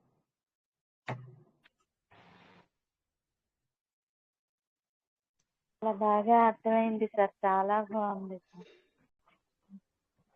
జై శ్రీకృష్ణ సార్. జై శ్రీకృష్ణ. బాగా ఎక్స్ప్లెయిన్ చేశారు. ఇంకా సరే 13 చాప్టర్లు కూడా అదే మాట అంటారు కదా సార్. సరస్వత్ పాణిపాదం సర్వత శిరోముఖం సరస్వ శృతిమల్లోకే సర్వం ఆవచి తిష్టతి అని ఆల్మోస్ట్ సేమ్ కదా సార్ మీనింగ్ కూడా. 13 శ్లోకం 13 chapter also is the same thing. అవునండి, కరెక్ట్ కరెక్ట్. అందుకే కదా భగవంతుని గుర్తించాలి అనడం అనేది మనకు చాలా సులభం. ఏంటంటే ప్రతి వస్తువులో భగవంతుని చూస్తే చాలు. ఎందుకంటే మనము అక్రూరుడి కథ తెలుసుకున్నాం, ఎంత బాగుంది. మనము గోపికా గీతల్లో ఆ కథని మొత్తం తెలుసుకున్నాం కాబట్టి ఇక్కడ క్లుప్తంగా చెప్పుకున్నాం మనం. కానీ ఎంత బాగుంది చూడండి, దేవుడికి రూపం ఉందా రూపం లేదా అనే విషయాన్ని ఎంత చక్కగా తెలుసుకున్నాం మనం. జై శ్రీకృష్ణ.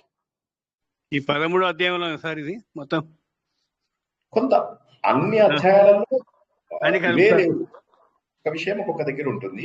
13వ అధ్యాయం నుంచి జ్ఞానం మొట్టమొదటిసారిగా భగవంతుడు జ్ఞానం యొక్క డెఫినేషన్ ఇచ్చింది 13వ అధ్యాయంలో. అది తెలుసుకుంటాను. ఈ అధ్యాయంలో ఎవరికైనా సందేహాలున్నా ఏమన్నా చెప్పదలుచుకున్నా చెప్పండి.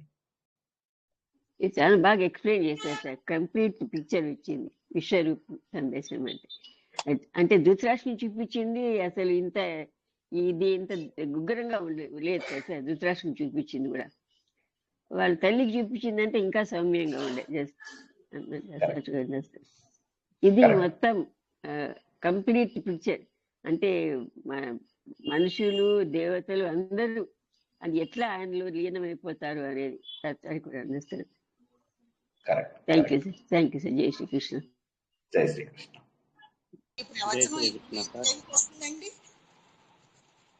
సుమిత్ర గారు ఏమన్నారండి? ఏ టైంకి ఇస్తారండి రోజు? ఇది అదే ప్రవచనం జరిగినప్పుడు ప్రతిరోజు 9 గంటలకే ఉంటుందండి.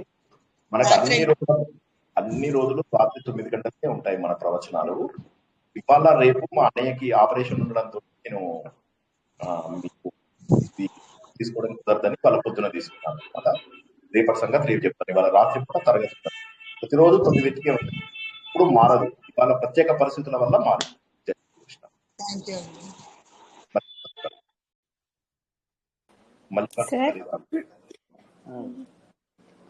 సార్ జై శ్రీకృష్ణ సార్. జై శ్రీకృష్ణ. అంటే ఇప్పుడు భగవద్గీత గురించి కాకుండా వేరే తీర్థయాత్ర గురించి ఒక క్వశ్చన్ అడుగుతున్నాను సార్. తీర్థయాత్ర అడుగుతారా? భగవద్గీతకు సంబంధించింది కాదా? సరే అంటే ఇప్పుడు జూన్ లో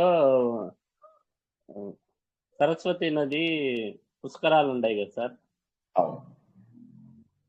అంటే అక్కడ మాకు మా గ్రూప్ లో సేవకు రమ్మని పెట్టిండ్రు సార్. అక్కడ 6 days. ఓకే. అందుకు అంటే నాకు తెలియదు కాబట్టి బద్రీనాథ్. అవును. అందుకు అడుగుమని ఎలా వెళ్ళండి అక్కడ. అంటే చల్లగా ఉంటుంది కానీ పర్వాలేదు. మీకు వర్షాలు వస్తుంటాయి, బట్ ఇట్స్ ఓకే. జూన్ జూలైలో మనకు వర్షాలు వచ్చే టైం అది బద్రీ దగ్గర. చూసుకొని జాగ్రత్తగా ఉండండి, ఏం పర్వాలేదు, వెళ్ళొచ్చు. 1 కిలోమీటర్ మాత్రమే సరస్వతి నది ప్రవహిస్తుంది, ఎక్కువ దూరం ఉండదు. అది 1 కిలోమీటర్ మాత్రమే. మానా అనే ప్రాంతం నుంచి 1 కిలోమీటరు 2 కిలోమీటర్లు ట్రావెల్ చేసి అలకానందలో కలిసిపోతుంది. చాలా చల్లగా ఉంటుంది, వెళ్ళండి, పర్వాలేదు. మీరు వెళ్ళాలనుకుంటే వెళ్ళండి, తప్పేమి మంచిది. జై శ్రీకృష్ణ. జై శ్రీకృష్ణ సార్. జై సార్ పరమాత్మ తల్లిలాగా పుట్టిస్తాడు, తండ్రిలాగా పాలించి కాలుడిలాగా లోపల తీసేసుకుంటాడు. సార్ ఒకటి ఇది ఏంటంటే అర్జునుడికి ఎప్పుడైతే అజ్ఞానం తొలుగుతుందో మోహోయం విగతో మమ అంటాడు కదా, అజ్ఞానం తొలగినప్పుడే ఆయనకి పరమాత్మ యొక్క రూపం అనేది ఇవ్వడానికి అర్హత. కరెక్ట్. అర్హత వచ్చేదాకా భగవంతుడు ఏం చేశాడు? ముందు మెల్లమెల్లగా చెప్పుకుంటూ వచ్చాడు. కర్మయోగం చెప్పాడు. మొదట 6 అధ్యాయాలలో కర్మయోగం చెప్పాడు. తర్వాత ఏమైంది? ఆయన గ్రాడ్యువల్ గా అర్జునుడి లోపల కలుగుతున్నటువంటి మార్పుకి భక్తి యోగం అయితే సరిపోతుంది అని చెప్పేసి భక్తి యోగంలోకి తీసుకొచ్చాడు. అవునా? ఎప్పుడైతే భక్తి యోగంలోకి తీసుకొచ్చాడో అప్పుడు అర్జునుడి లోపల మార్పు అనేది కనిపించింది, సుస్పష్టంగా కనిపించింది. మీరు కర్మయోగంలో అడిగినటువంటి ప్రశ్నలకి భక్తి యోగంలో అడిగినటువంటి ప్రశ్నలకు మీరు చూసినట్లయితే చాలా మార్పు వస్తుంది. ఈ ప్రపంచమంతా నాదే అని ఒక్కసారి భగవంతుడు చెప్పగానే అప్పుడు ఆశ్చర్యం. ఇప్పుడు పిల్లలిద్దరు కొట్లాడుకుంటున్నారు. ఏంటంటే ఇది నా బొమ్మ అంటే ఇది నా బొమ్మ అని. తండ్రి అక్కడి నుంచి చూస్తూ నవ్వుకుంటున్నాడు. వీళ్ళిద్దరు కొట్టుకోవడం కొన్నది నేను కదా అని చెప్పేసి తండ్రి ఆశ్చర్యపోతున్నాడు. తండ్రి ఆశ్చర్యపోతున్నాడు, ఇది కొన్నది నేను కదా అని. అదే విధంగా ఈ ప్రపంచంలో ఉన్నటువంటి వస్తువు, ఒక్క నిమిషం బ్యాటరీ అయిపోతుంది, 1 సెకండ్. సో ఈ ప్రపంచంలో ఉన్నవన్నీ నా వస్తువులు కదా, వీళ్ళన్నీ నావి అని ఎందుకు కొట్టుకుంటున్నారు అని చెప్పేసి భగవంతుడు కూడా ఆశ్చర్యపోయాడు అనమాట. కాబట్టి భగవంతుడు అర్హత వచ్చేదాకా చూసి 7వ అధ్యాయం నుంచి మెల్లగా చెప్పాడు ఈ ప్రకృతి ఎలా ఏర్పడింది అని చెప్పాడు. అంటే మన నాసదీయ సూక్తము, పురుష సూక్తంలో ఉన్నటువంటివన్నీ ఏవైతే ఉన్నాయో వాటన్నిటి గురించి చెప్పుకుంటూ వచ్చాడు. తర్వాత ఏమైంది? కాలం గురించి చెప్పాడు. మనువులు, మన్వంతరాలు, ఇవన్నీ ఎలా. తర్వాత ఉత్తరాయణ కాలంలో ఏమైంది, దక్షిణాయన కాలంలో ఏమవుతుంది, ఎలా జరుగుతుంది, మన మరణానంతరం ప్రయాణం ఎలా ఉంటుంది, ఇటువంటి విషయాలన్నీ చెప్పారు. ప్రతి అధ్యాయంలో 10, 12 ఇలా విభూతులు చెప్పుకుంటూ వచ్చారు. చెప్పి పూర్తి స్థాయి విభూతి యోగం లోపల చెప్పేశారు. మొత్తం ఇన్ని రకాలుగా నా ఉనికిని నువ్వు చూడవచ్చు అని. ఇంకా దాంతో అర్జునుడు నమ్మేసి అప్పటికే చెప్పాడు, నాకు నీ మీద నమ్మకం ఉంది, పూర్తి నమ్మకం ఉంది, అందరూ చెప్పారు నీ గురించి, కాకపోతే నేను నీ ఒరిజినల్ రూపం చూడాలనుంది అంటే not that I have a doubt, నాకేదో అనుమానం ఉంటే అడగడం లేదు. నేనేంటంటే కన్ఫర్మ్ చేసుకోవడానికి అడుగుతున్నాను, క్యూరియాసిటీతో అడుగుతున్నాను. ఇప్పుడు మన ఫ్రెండ్స్ అంటారు, నాకు సినిమా టికెట్లు దొరికాయి అంటే నిజమా, చూపించు అంటే మన అబద్ధం అని కాదు, చూడాలనే క్యూరియాసిటీ. సో ఇప్పుడు ఇక్కడ అర్జునుడు చూడాలనే క్యూరియాసిటీ. భగవంతుడు పక్కనే ఉన్నాడు అంటే ఏమైందో కనుక్కుందాం, యుద్ధంలో ఏమైందో కనుక్కుందాం అని చెప్పేసి క్యూరియాసిటీ. ఆ క్యూరియాసిటీకి భగవంతుడు ఏం చేశాడు? అత్యద్భుతమైనటువంటి ఫలితాన్ని ఇచ్చాడు. ఏంటి? అర్జునుడికి తప్ప ఇంకెవరికి చూపించినటువంటి, ఎవరికి ఇవ్వనటువంటి ఫ్రీడమ్ తో అర్జునుడికి విశ్వరూపాన్ని చూపించాడు. అప్పుడు అర్జునుడు ఆ విశ్వరూపాన్ని చూస్తూ భగవంతుడితో సంభాషిస్తూ తన రూపాన్ని తను తెలుసుకున్నాడు అర్జునుడు. తన తప్పులను తను తెలుసుకున్నాడు అర్జునుడు. తను మహాత్ముడుగా మారిపోయాడు అర్జునుడు. జై శ్రీకృష్ణ. బాగుంది సార్, చాలా బాగుంది సార్. సెకండ్ శ్లోకాల చెప్తాడు సార్, నిన్ను విశ్వసిస్తున్నానని, ఏమమైతే తత్వం అనేసి పూర్తిగా విశ్వసిస్తున్నారు అయినప్పటికీ మీరు అన్నట్టుగా సినిమా టికెట్ మళ్ళీ చూపించండి ఎట్లా అంటారో సేమ్ అర్జునుడు కూడా అలాగే అడిగారు.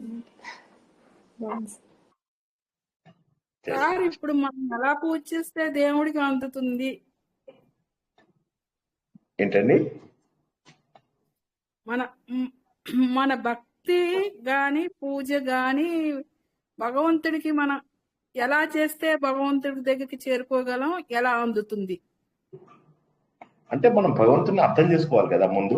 భగవంతుడు మనలో ఉన్నాడని గుర్తించేదాకా కూడా ఏవి భగవంతుడికి అందవు. ఎందుకంటే భగవంతుడు నాలో ఉన్నాడు అని గుర్తించకపోతే మనము సత్యం తెలుసుకొని వాళ్ళం అవుతాం కదా. బాహ్య పూజలు ఎప్పుడు మనకు దేవుడి దగ్గరికి తీసుకెళ్ళవ తెలిసిన విషయమే కదా. మనకు బయట చేసే పూజలు, నోములు, పిచ్చి పారాయణలు, పిచ్చి ఆటలు ఇవన్నీ కూడా మనల్ని భగవంతుడి దగ్గరికి తీసుకెళ్ళవు. ఏదో ఊరికే మన హిందూ ధర్మాన్ని నిలబెట్టుకుంటాం.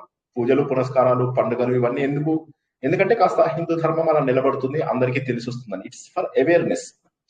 కానీ మనకు కావాల్సింది ఏంటి అంటే మన లోపల భగవంతుడు ఉన్నాడు, మనము అది గుర్తించి మనస్ఫూర్తిగా భగవంతుడికి ఇవ్వడం. ఇప్పుడు ఉదాహరణకి మీరు ఆ నాగేశ్వరరావుది బుద్ధిమంతుడు ఏదో సినిమా నేను మర్చిపోయాను, ప్రతిభావంతుడు బుద్ధిమంతుడు. ఆ సినిమా లోపల అతను దేవుడిని అన్ని చోట్ల చూస్తూ ఉంటాడు, ఆయనకు అన్నం పెడుతూ ఉంటాడు దేవుడికి. అంటే దేవుడు అలా ప్రతి చోట కనిపించే స్థాయికి వచ్చినప్పుడే మనం చేసేటటువంటి పూజలకు ఫలితం. ఏదో అరగంట సేపు పూజ చేశాము, తర్వాత 22.5 గంటలు మన ఇష్టం వచ్చినట్టుగా చేస్తాము అంటే ఇంత పుణ్యం చేసుకుంటే ఇంత పాపం చేసుకుంటున్నాం. సరే, ఆ చేసే అరగంట కూడా పూజ భగవంతుడిలో లీనమయ్యేలాగా ఎంతమంది చేస్తున్నారు? ఇప్పుడు ముందు ఏంటంటే ఏదో ఒకటి నీళ్లు చల్లవు అంటే నీళ్లు చల్లాడు. ఇప్పుడు పెళ్లి జరుగుతుంది, పెళ్లి లోపల ఏమవుతుంది, ఆయన చెప్తాడు, ఓ పూజారు ఉంటాడు, ముక్కు మూసుకో అంటాడు, ముక్కు ఆయనది మూస్తాం మనం. జోక్స్ మధ్య లోపల నవ్వుకుంటూ ఉంటారు, ఇటు నీళ్లు పోయమంటే నీళ్లు పోస్తాం. ముక్కు మూసుకో అంటే కాదు, అది ప్రాణాయామం చేయాలి. ప్రాణాయామం చెయ్యం మనం, ఆచార వ్యవహారాలు సరిగా పాటించము, ఏదో ఒకటి తూతు మంత్రం ఆడిస్తాం. అక్కడ ఎన్నో కావాలి, సగం వస్తువులన్నీ అక్షింతలు, ఈ ఫలానా వస్తువు దొరకలేదు అక్షింతలతో సమర్పించేద్దాం. ప్రతి వస్తువుని అక్షింతలతో సమర్పించేస్తాం, ప్రతి వస్తువుని అక్షింతలతో సమర్పించేస్తాం. సమర్పించేసినప్పుడు ఏమైపోతుంది, మనము ధూపం దీపం కూడా ఒక్కొక్కసారి పెట్టాం మనం అక్షింతలతో. అంటే ఏ విధమైనటువంటి శ్రద్ధ లేనటువంటి, భక్తి లేనటువంటి పూజలు మనకు ఏ విధమైనటువంటి ఫలితాన్ని ఇవ్వవు. ఇప్పుడు మీరే చూడండి, ఎగ్జామినేషన్ హాల్లో ఎగ్జామ్ రాయాలి అంటే అంతకుముందు ఆ ఎగ్జామ్ కి చాలా సిన్సియర్ గా కష్టపడిన వాళ్ళే ఉండాలి. రోజు పుస్తకాలు ముందేసి కూర్చుంటే ఎగ్జామ్ లో పాస్ కారు. ఎగ్జామ్ లో పాస్ అవ్వాలంటే ఆ పుస్తకంలో ఏముందో చదివి అర్థం చేసుకుని రీప్రొడ్యూస్ చేస్తే అప్పుడు పాస్ అవుతాం. అదే విధంగా భగవంతుడి గురించి కూడా అర్థం చేసుకుంటే పాస్ అవుతాం. రొటీన్ గా మెకానికల్ గా చేసేటటువంటి పూజలు మనకు ఒక పద్ధతి అలవాటు చేస్తాయి. ఇప్పుడు చిన్న పిల్లలకి పుస్తకం ముందు కూర్చునే అలవాటు కావాలని వాళ్ళకి పుస్తకం ముందు కూర్చునే అలవాటు చేస్తారు. వాళ్ళు చదివినా చదవకపోయినా తల్లిదండ్రులు వచ్చినప్పుడు చదువుతారు, తల్లిదండ్రులు లేకపోతే పక్కన పెట్టేస్తారు. ఇప్పుడు మనం చేస్తున్నటువంటి పూజలు పునస్కారాలు అలాంటివి. ఏంటంటే ఏదో హడావిడిగా ఒక పూజ రూమ్ పెట్టాం, ఆ పూజ రూమ్ లో దేవుడు ఉంటాడా? ఉండడు. ఎందుకంటే దేవుడు అన్ని చోట్ల ఉన్నాడు. మీరు అక్కడ పూజ రావాలి అంటే మీరు అక్కడ దేవుడిని ప్రతిష్ఠించాలి. ప్రతిష్ఠించి ఆ ప్రతిష్ఠించిన దేవుడికి అన్ని రకాల పూజలు మనస్సుతో చేస్తూ, మనోవాక్కాయాలతో చేస్తూ, మనస్సుని భక్తితోని నింపి ఇక్కడ దేవుడు ఉన్నాడు అని చెప్పేసి ఉండాలి. ఇప్పుడు చైతన్య మహాప్రభుకి ఎవరో చెప్పారట, అతను విష్ణుగయ వెళ్ళాడు, వెళ్తే ఎవరో చెప్పారట, లోపల ఉన్నవి ఏంటనుకుంటున్నావు? ఆ గయాసురుడి పాదాలు, ఆ గయాసురుడిని చంపినప్పుడు వచ్చినటువంటి విష్ణుమూర్తి పాదాలు అని. అమ్మా ఇవి విష్ణుమూర్తి పాదాలు అని ఇలా ఇలా బలికిపోయి ఆ పాదాలు ముట్టుకుని దేవుడు పాదాలు ముట్టుకున్నట్టుగా ఫీల్ అయిపోయి పడిపోయాడు, అక్కడ స్పృహ తప్పి పడిపోతాడు. అప్పుడు ఎవరో ఆయన లేపి తీసుకెళ్తారు. ఎవరా లేపి తీసుకెళ్ళింది? సో అంటే ఇక్కడ మనం గుర్తించాల్సింది ఏంటంటే మనం ఏం చేస్తాం, నేను ముట్టుకున్నాను గయ లోపల విష్ణు పాదాలు, ఇనుము తగిలింది నాకు, అక్కడ ఇనుము తగిలింది నాకు అక్కడ ఏదో ఐరన్ ఇవి తగిలాయి అన్నమాట.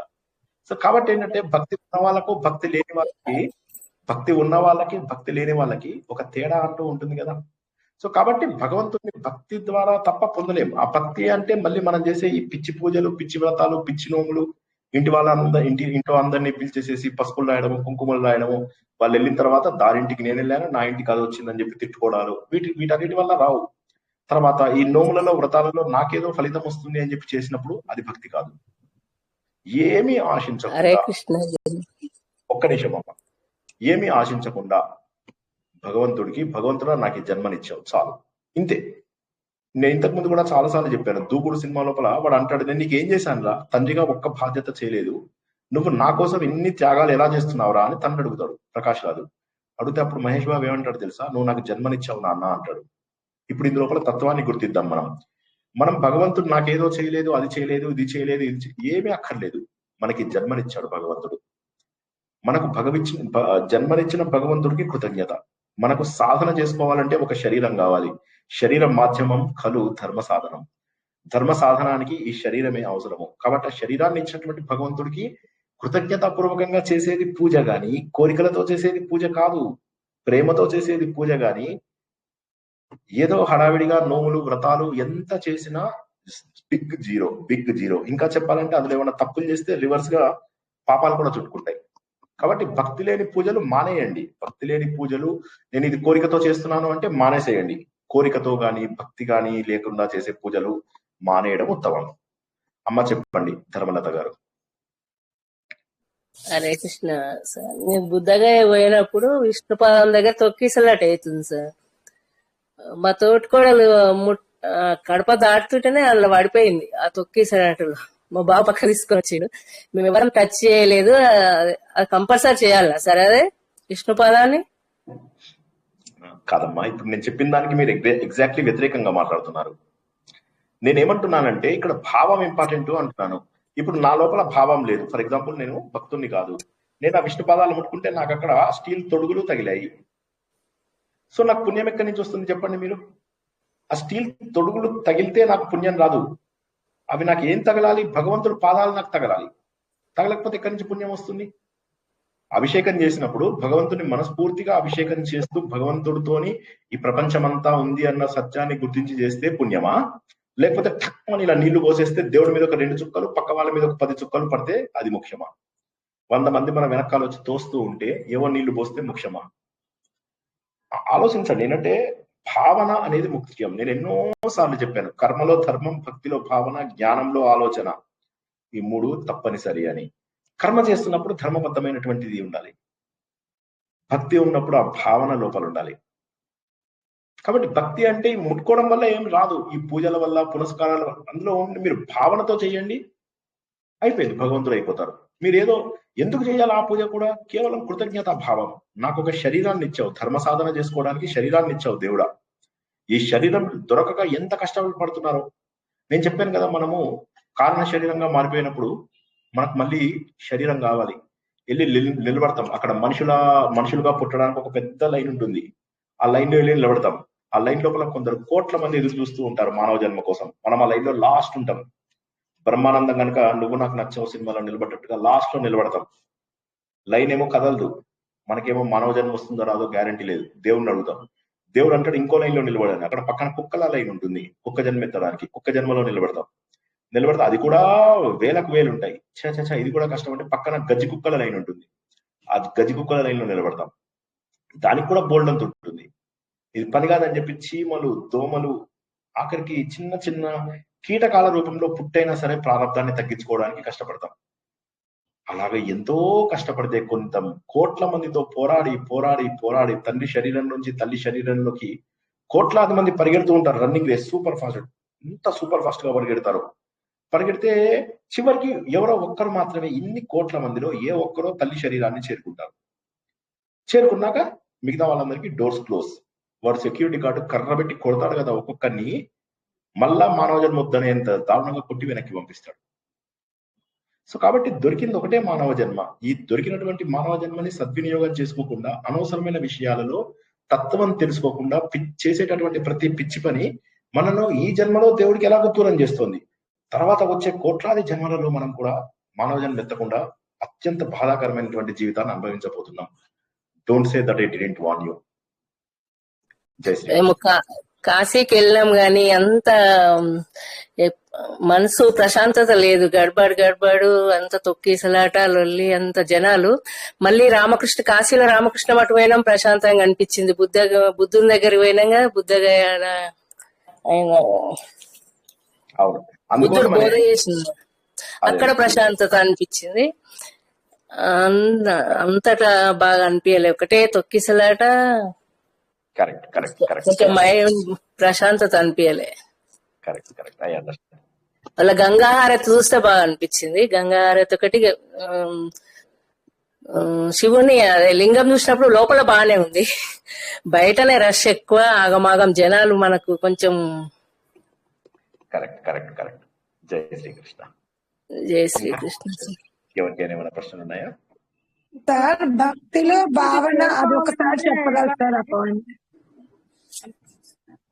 భక్తిలో భావన, ధర్మలో అది చెప్పారు కదా సార్, అది ఒక్కసారి చెప్పరా? చెప్తాను. ఒక్క నిమిషం. సత్యలత గారు ప్రశ్న అడిగారు కదా, ఆవిడకి సమాధానం దొరికిందా లేదా కనుక్కుని. అంటే దేవుడి దగ్గరికి మనం చేరుకోవాలి అంటే భావనతోనే పూజ చేస్తేనే వెళ్ళగలుగుతాం. భావనతో పూజ చేయకపోయినా పర్వాలేదు. ఈ ప్రపంచమంతా భగవంతుడిని గుర్తించండి. ఫస్ట్ గుర్తించడం. ఫస్ట్ థింగ్ ఏంటంటే భగవంతుడు ఉన్నాడని గుర్తించాలి. భగవంతుడు ఉన్నాడని గట్టిగా నమ్మాలి. కోరికలు ఉన్నప్పుడు భగవంతుని పూజ చేసేటటువంటి సాంప్రదాయానికి చెల్లు చీటి పాడాలి. పాడి భగవంతుడు అప్పుడు మత్కరమా, నువ్వు చేసే పనులు నా కోసం చెయ్యి. మద్భక్త, నా భక్తుడిగా నన్ను ప్రేమించు. భక్తి అంటే ప్రేమ, నన్ను ప్రేమించు. మద్భక్త మత్పరమ. తర్వాత ఏమన్నాడు? మత్ కర్మకృత్. అండ్ నేనే పరమం అనుకుని నా కోసమే చేసే కర్మను నా భక్తుడుగా మారు. నిర్వైర, ఎవరిని ద్వేషించకు. తర్వాత సంఘ వివర్జిత. ఈ 5 చేసిన వాడు భగవంతుని పొందుతాడు.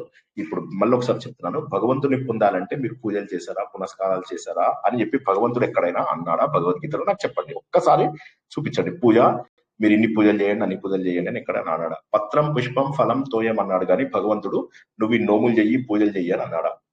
నేనున్నానని తెలుసుకో, నేనే పరమ అవధిగా గుర్తించు, నీ టార్గెట్ నేను అన్నటువంటి సత్యాన్ని గుర్తించు అన్నాడు భగవంతుడు. మొదటిది.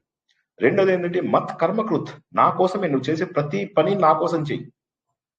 మత్ భక్త, నన్ను ప్రేమించు, ఈ వస్తువులన్నీ ఇచ్చినందుకు నన్ను ప్రేమించు. నిర్వైర, ఎవరిని ద్వేషం పెంచుకోకు, ఎవరిని వైరులుగా చూడకు. చివరిగా చెప్పింది ఏంటి? సంఘ వివర్జిత, ప్రపంచానికి దూరంగా ఉండు. ఈ 5 చేస్తే భగవంతుడికి దగ్గరవుతాం. ఇప్పుడు మీకు అర్థమైందా లేదా చెప్పండి, ఏం చెయ్యాలి అనేది. ఈ 5 చెయ్యాలి. అర్థమైందమ్మా సత్యలత గారు? మరి కల్చరల్లో మరి ఇలా అంటే మనుషుల మధ్య మనం అలా చెయ్యాలంటే కష్టం అవుతుంది కదండి సార్. అందుకే మనుషులకి దూరంగా ఉండమని కదా చెప్పింది. వాడు అదూర్స్ సినిమాలో ఏం చెప్తాడు? అంటే సార్ అవన్నీ మనం చేసేవన్నీ కామ్యకర్మలు సార్. కామ్యకర్మలు ఇవన్నీ. ఇప్పుడు వీళ్ళు చేసేదంతా కామ్యకర్మలు. నువ్వు ఫలానా పాఠం చదివితే ఇది పుణ్యము, ఇది చేస్తే అది పుణ్యము, నువ్వు ఈ పారాయణం నేర్చుకుంటే అది వస్తుంది, ఆ పారాయణం. ఒకళ్ళు చెప్తున్నారు ఏదో పారాయణం చేస్తే వాళ్ళకి ఏంటి ఎయిడ్స్, క్యాన్సర్స్ తగ్గిపోయాయిట. సో అంటే ఇలాంటి మూర్ఖపు మాటలతోటి జనాలను ఏం చేస్తున్నారంటే ఇంకా ఇంకా కర్మలు చేయించేలాగా చేస్తున్నారు. ఫలానా ఆలయానికి వెళ్తే పెళ్లి కుదురుతుందని చెప్పేశారు. మా ఫ్రెండ్ కొడుకుకి నేను అలాగే అక్కడ చచ్చినట్టు మా ఫ్రెండ్ బలవంతం మీద డబ్బు కట్టాను. వద్దని చెప్తున్నా వినకుండా, లేదు నాకు కష్టం ఉన్నది కదా శ్రీనివాస్, డబ్బు కట్టు, ఏం కాదు పెళ్లి అయ్యి. అంటే 1000 రూపాయలకి పూజ చేస్తే పెళ్లి అయిపోతుందా? కట్టాం, పెళ్లి కాలేదు, 2 ఏళ్ళైంది, 3 ఏళ్ళైంది. అది అవ్వాల్సిన టైంకే అవుతుంది. ఇవన్నీ కోరికలతో చెప్తూ మళ్ళీ నేను భక్తుని నేను చెప్పుకోవడానికి ఎంత దుర్మార్గులు చెప్పండి వీళ్ళందరూ. కోరికల కోసం భగవంతుని పూజిస్తూ నేను భక్తుని అని చెప్పుకుంటే ఇంతకంటే పాపాత్మలు ఉన్నారా? వీళ్ళకి ఏ జన్మ వస్తుంది? ఇందాక చెప్పిన లైన్స్ చెప్పే కదా, ఆ లైన్లలో ఎక్కడే నిలబెట్టాలి వీళ్ళందరినీ. భగవంతుని కోరుకో అని ఎవరు చెప్పాడు? ఎవడో ఒక దుర్మార్గుడైనటువంటి ప్రవచనకర్త తన డబ్బు కోసమో తన గుర్తింపు కోసమో చెప్తే అది తప్పు. దేవుడు మాటలు వింటారా మీరు? ప్రవచనకర్తల మాటలు వింటారా? దేవుడు ఏం చెప్తున్నాడు? నా కోసం చెయ్యి అంటున్నాడు. ఎక్కడైనా కామ్యకర్మలు చేయమని అన్నాడా? 3వ అధ్యాయంలో ఏం చెప్పాడు? కామ్యకర్మలు చేస్తే, కోరికతో చేసేటటువంటి పనులు చేస్తే 2 దెయ్యాలని నీకు ఇక్కడొకటి పెడతానన్నాడు. అభిక్రమ నాశదోషం, ప్రత్యవాయ దోషం. నువ్వు గనక కోరికలతో ఏదన్నా పని చేస్తే 2 దెయ్యాలను ఇక్కడ కూర్చోబెడతాను. ఈ భుజం మీద ఒక దెయ్యము, ఈ భుజం మీద ఒక దెయ్యము. ఆ 2 దెయ్యాలు నీ పనులు కాకుండా ముందుకెళ్తాయి అని చెప్పేసి అన్నాడు. కాబట్టి కోరికలు తగ్గించుకోవడమే మూలం. అన్నిటికీ మూలం ఏంటంటే కోరికలు తగ్గించుకుంటూ, కోరుకున్నా కోరికకపోయినా అన్ని జరుగుతాయి. దేవుడా నాకు డయాబెటీస్ తెప్పించు, నీ కొండకొస్తాను. దేవుడా నాకు బీపీ తెప్పించు, లేకపోతే నా 2 కాళ్ళు 2 చేతులు ఇరగొట్టు, నేను నా గుండు గీయించుకుంటాను. లేదా దేవుడా నాకు షుగర్ వస్తే మంచిదేమో, షుగర్ కానీ బీపీ కానీ ఏదైనా ఈ రెండిట్లలో నీ చాయిస్ ఏదన్నా ఒకటి ఇప్పించు, నేను నీ కొండకొచ్చి గుండు కొడిగించుకుంటాను, ఓ 1000 రూపాయలు వేస్తానని కోరుకుంటావా? సార్ అలాంటి ఎలా కోరుకుంటాం సార్? కోరుకోకపోయినా జరుగుతున్నాయి కదా. కాబట్టి ఏంటంటే కోరుకోకపోయినా జరుగుతున్నాయి కాబట్టి కోరుకుంటే తీరుతాయి అనుకోవడం తప్పు అని చెప్తున్నాను. కాబట్టి కోరుకుంటే తీరవు, అది అబద్ధం. 10 కోరికలు కోరుకుంటే 1 తీరచ్చు. ఆ 1 తీరడానికి అది కాకతాళీయమే. భగవంతుడు నీ కోరికలు తీరుస్తానని ఎప్పుడు చెప్పలేదు. నీ ప్రారంధాన్ని నీకు ఇస్తాను అన్నాడు. ప్రారంధాన్ని మార్చడు భగవంతుడు. ఒకవేళ ప్రారంధాన్ని మార్చేవాడే అయితే భగవంతుడు అర్జునుడికి ఇంత శుద్ధి చెప్పాల్సిన అవసరం లేదు. అర్జునుడు బాబు నీ శుద్ధాపు, ఎవరిని చంపమంటావో వాడిని చంపుతా అంటాడు. ఈయనేసే అంటాడు, అయిపోతుంది. అసలు అది కూడా వద్దు. అర్జునుడి దగ్గర పాశుపతాస్త్రం అని ఒక అస్త్రం ఉంది. ఆ అస్త్రము అర్జునుడు కాఫీ తాగుతూ బ్రేక్ఫాస్ట్ చేస్తూ ఇంట్లో లుంగి మీదే కూర్చొని వైఫ్ తోని కబుర్లు చెప్తూ పేపర్ చదువుతూ టీవీ చూస్తూ ఉఫ్ అని ఒక మంత్రం చదివి పాశుపతాస్త్రం వేస్తే ఇంట్లో కూర్చుని ఉండగా కౌరవులు మొత్తం చచ్చిపోయేవాళ్ళు. కురుక్షేత్ర యుద్ధం అసలు జరిగేది కాదు. మరి ఎందుకు వేయనీయడు శ్రీకృష్ణ భగవానుడు? ఎందుకంటే ధర్మం నిలబడాలంటే భగవంతుడు ఆడేటటువంటి ఆట అంటే ధర్మం బద్ధంగా. అర్జునుడు అంటాడు వద్దు నువ్వు పాశుపతాస్త్రం వెయ్యకు అంటాడు, అంతే. అర్జునుడి పిల్లలు చచ్చిపోతారు, ధర్మరాజు పిల్లలు చచ్చిపోతారు, భీముడి పిల్లలు చచ్చిపోతారు, నకుల సహదేవుల పిల్లలు అందరూ చచ్చిపోతారు. ఒక్కళ్ళ పిల్లలు మిగలరు, ఒక్కళ్ళ పిల్లలు వంశాంకురంగా ఒక్కడు పిల్లడు మిగలరు. అప్పుడు అర్జునుడు క్వశ్చన్ చేశాడు ఆ దేవుణ్ణి, దేవుడా దేవుడా నువ్వు ఎందుకు చేసావు ఇది, నువ్వు నా పక్కనే ఉన్నావు, నువ్వే దేవుడవి నువ్వే గురువవు, నాకు ఎందుకు ఈ ద్రోహం చేసావని అన్నాడు అర్జునుడు? అనలేదు. ఎందుకంటే ప్రారబ్ధం మార్చలేము అని చెప్పి భగవంతుడే తన కథల ద్వారా చూపించాడు. ప్రారబ్ధం మారుస్తారు అని చెప్పి ఎవరైనా ప్రవచనకర్తలు అన్నారంటే అది అబద్ధం.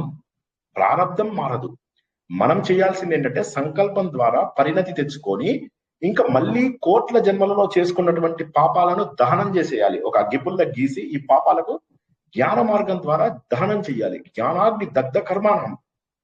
కర్మలన్నింటినీ ఆలోచన ద్వారా ఆలోచిస్తూ ఈ ప్రపంచం అంతా భగవంతుడిదే, ఆ భగవంతుడు నేను భాగాన్ని, నేను ఇవాళ నాది అనుకున్నది నాది కాదు, నేను శరీరాన్ని అనుకుంటున్నాను కానీ శరీరం రేపు పడిపోతుంది, నేను మనస్సు అనుకున్నాను రేపు ఈ మనస్సు ఉండదు, నిద్రలో ఎక్కడికి వెళ్ళిపోయింది మనస్సు, నిద్రలో బుద్ధి ఎక్కడికి వెళ్ళిపోయింది, నన్ను నిద్రలో ఎవడో కిడ్నాప్ చేసి తీసుకెళ్ళిపోతాడు, నాకు తెలియని కూడా తెలియదు, అప్పుడు నేను ఎక్కడున్నాను? కాబట్టి నేను అనేది భగవంతుడి స్వరూపము, నేను అనేది శరీరం కాదు అని ఆలోచన ద్వారా శ్రీనివాస్ చెప్తే రాదది. మీ అంతట మీరు ఆలోచిస్తే ఒక స్వరూపం తెలుస్తుంది మీకు. అది తెలుసుకున్నవాడు భగవంతుడికి ఎక్కువ దూరంలో ఉండడు. ఈ పిచ్చి వేషాల వల్ల దేవుడికి దగ్గరయ్యే అవకాశమే లేదు. క్షమించండి అందరూ అర్థం కాని వాళ్ళు. జై శ్రీకృష్ణ. జై శ్రీకృష్ణ గురువు గారు. జై శ్రీకృష్ణ. సహజబద్ధమైన కోరికలు అయితే కోరుకోవచ్చు కోరుకోకూడదు అని నెక్స్ట్ ఇంకొకటి, పాశుపతాస్త్రం అర్జునుడి దగ్గర ఒకటే ఉంది కానీ అయితే కౌరవుల దగ్గర, భీష్ముడి దగ్గర, ద్రోణాచార్యుల దగ్గర, కర్ణుడి దగ్గర 3 ఉన్నాయండి, అశ్వత్థామ దగ్గర. మరి అందుమూల యుద్ధం ఎలా గెలుస్తారు? వాళ్ళు ఒకటి వేస్తేనే భీష్ముడు వేస్తేనే వాళ్ళదంతా అయిపోతుంది. అందుకోసం అడవులకు వెళ్ళి ఇవన్నీ సంపాదించుకున్నారు వాళ్ళు తపస్సు చేసి అని చెప్పేసి విన్నాను. అవును, సంపాదించుకున్నాడు కరెక్టే. ఇంటికి వచ్చేసాడు. ఇంటికి వచ్చాక ఇప్పుడు యుద్ధం అన్నిటికంటే గొప్పది పాశుపతాస్త్రం. పాశుపతాస్త్రం వేస్తే అయిపోయేది కదా. పాశుపతం అంటే ఏంటి? అందరినీ లయం చేసుకునే అస్త్రం పేరు పాశుపతాస్త్రం. అవునా? అందరినీ లయం చేసేసేది పాశుపతాస్త్రం, అయిపోయేది కదా. కానీ భగవంతుడు వేయనయ్యాడు. ఎందుకోసం అంటే మిగతా వాళ్ళ దగ్గర ఉన్న శక్తులు నార్మల్వి, అశ్వత్థామ దగ్గర అసలు శక్తే లేదు. అశ్వత్థామకు ఒక బ్రహ్మాస్త్రం, అది కూడా వేయడం వచ్చు, తీసుకోవడం రాదు. తర్వాత మీరు చెప్పినటువంటి కర్ణుడిది మీరు సగం నాలెడ్జ్ తో మాట్లాడుతున్నారు. కర్ణుడి దగ్గర ఉన్నటువంటిది శక్తి అనేటటువంటిది ఇంద్రుడి దగ్గర, వాడు నువ్వు నాకు ఇది ఇస్తే నేను ఇది ఇస్తాను, నేను కవచ కుండలాలు నీకు ఇస్తున్నాను కాబట్టి నువ్వు నాకు శక్తినివ్వు, ఈ శక్తి ఒక్కసారి మాత్రమే వాడుకోగలను అంటాడు.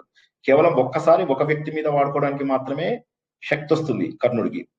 ఇంకా నెక్స్ట్ వచ్చింది అశ్వత్థామ. అశ్వత్థామకి యుద్ధ విద్యలో హీఈస్ నాట్ మహారథి, అతను మహారథులలో కూడా ఒకడు కాదు. So Ashwatthama okay decent player, కానీ అశ్వత్థామకి రాదు. సొంత తండ్రే నేర్పించాడు, భార్య గోల పెడుతుంది. నీ అంటే అర్జునుడు ఆబ్వియస్లీ గొప్పవాడు, నేను అర్జునుడికి నేర్పిస్తున్నాను అంటాడు. కాదు నా కొడుకు నేర్పించదు. మీరు మహాభారతం మొత్తం వినండి, నేను చెప్తున్నాను కదా. అప్పుడు బలవంతంగా నేర్పిస్తాడు కానీ తీసుకోవడం రాదు అతనికి. సో అర్జునుడు ఒక్కడే ఆ యుద్ధం మొత్తంలో పవర్ఫుల్ ఉన్నది, కేవలం అర్జునుడు ఒక్కడే. అర్జునుడు అది కూడా నేను ఇందాక చెప్పినట్టుగా కాఫీ తాగుతూ పాశుపతాస్త్రం వేసినా అందరూ అందులో లయం అయిపోయేవాళ్ళు. కానీ భగవంతుడు అది అవనియ్యాడు.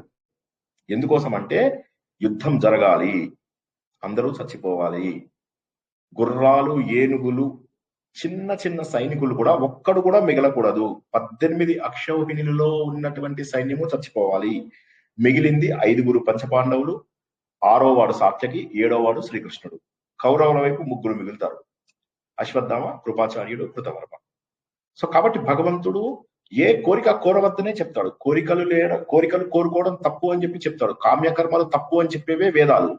మనకు వేదాల లోపల ఉపనిషత్తుల్లో మనం తెలుసుకునేది ఏంది? కామ్య కర్మలకు దూరంగా ఉండాలి. కాకపోతే మన ప్రారంధాన్ని బట్టి కొన్ని తీరుతాయి, కానీ ప్రారంధం వేరు, కామ్యకర్మలు వేరు. కామ్యకర్మలు చేయడానికి చాలా శక్తి ఉండాలి. ఈ అవిక్రమ నాశ దోషం, ప్రత్యవాయ దోషాలను దాటుకోగలగాలి. జై శ్రీకృష్ణ. సార్ ఇంకొకటి సార్, ఇది భీష్ముడు ఒకవేళ ప్రతిజ్ఞ చేయకుండా ఉంటే శంతను మహారాజుకి మళ్ళీ వివాహం, మీరు మహాభారతం చెప్పినప్పుడు నాకు అనిపించింది అంటే మళ్ళీ వివాహం చేసుకోకుండా ఉంటే, అంటే కుమారులు మళ్ళీ పుట్టకపోయింటే భీష్ముడే పాలించేవాడు కదా సార్, అప్పుడు కురుక్షేత్రం అనేది జరిగేది కాదు కదా. ప్రారంభం తప్పదు, జరిగి తీరాల్సిందే. అంటే కౌరవులు పాండవులు అనే వాళ్ళే ఉండేవారు కాదు కదా ఇంకప్పుడు. కౌరవులు పాండవులే ఉండేవాళ్ళు కాదు. అసలు చంద్రుడు గురుపత్నిని మోహించకుండా ఉండకపోతే బుధుడు అసలు పుట్టేవాడు కాదు. తన గురువు గారి భార్యను మోహించడం వల్ల ఆయనకి ఆమెను ఎత్తుకుపోతే ఆమెకి బుధుడు పుడతాడు. ఆ బుధుడి యొక్క వంశమే ఇదంతా. ఇప్పుడు మీరు చెప్పుకుంటున్నటువంటి వంశం అంతా బుధుడు వంశం. అసలు చంద్రుడు గురుపత్ని ఇష్టపడడమే తప్పు. మనం చేయకుండా ఉంటే అసలు ఇదంతా కూడా జరిగేది కాదు. ఈ వంశంలో ఎవరో వచ్చేవాళ్ళు కాదు కదా. సో కాబట్టి అలా ఉండదు. అది ఏది జరగాలో అది జరుగుతుంది అంతే. శాస్త్రబద్ధంగా ఏది జరగాలో అది జరుగుతుంది. అది సార్ బుధుడు అంటే ప్లానెటేనా సార్? ప్లానెటే. ఆయన చంద్రుడి యొక్క కుమారుడు. చంద్రుడు గురువు అని బృహస్పతి దగ్గర నేర్చుకోవడానికి, యుద్ధ విద్యకు నేర్చుకోవడానికి వెళ్ళినప్పుడు గురువు గారి పత్నిని ఇష్టపడి ఆవిడని తీసుకెళ్లిపోయిన తర్వాత వాళ్ళకు ఒక కుమారుడు జన్మిస్తాడు. ఆయన పేరు బుధుడు. ఆ బుధుడు జన్మించిన తర్వాత అప్పుడు మళ్ళీ గురువు వచ్చి అందరినీ పంచాయతీకి తీసుకెళ్తే అప్పుడు వాళ్ళందరూ కలిసి ఆయన భార్యను ఆయనకి ఇచ్చేయని చెప్తాడు. చెప్తే అప్పుడు ఈయన బుధుడు అంటే చాలా ఇష్టం చంద్రుడికి, తన కుమారుడు కాబట్టి. కనీసం ఇతన్నన్నా నాకు ఇవ్వండి అంటారు కానీ ఇవ్వడు మొత్తం మీద. సరే, ఏది ఏమైనప్పటికీ ఆ బుధుడి యొక్క కుమారుడు పేరు పురూరవుడు నుంచి మనం యయాతి ఈ చరిత్ర అంతా తెలుసుకున్నాం కదా. దుష్యంతుడు, ఓకే, శకుంతల, ఇలా కథ చంద్రవంశం. దీన్ని చంద్రవంశం. బుద్ధుని తల్లి పేరేం సార్? బుద్ధుని తల్లి పేరు? బుధుడు తల్లి ఎవరి మీదే చెప్పండి. ఇప్పుడే చెప్పాను, తార. చెప్పలేదా? తార అంటే బృహస్పతి భార్య. చంద్రుడు గురువు ఎవరండి? గురువు బృహస్పతి, దేవతల గురువు అయినటువంటి బృహస్పతి.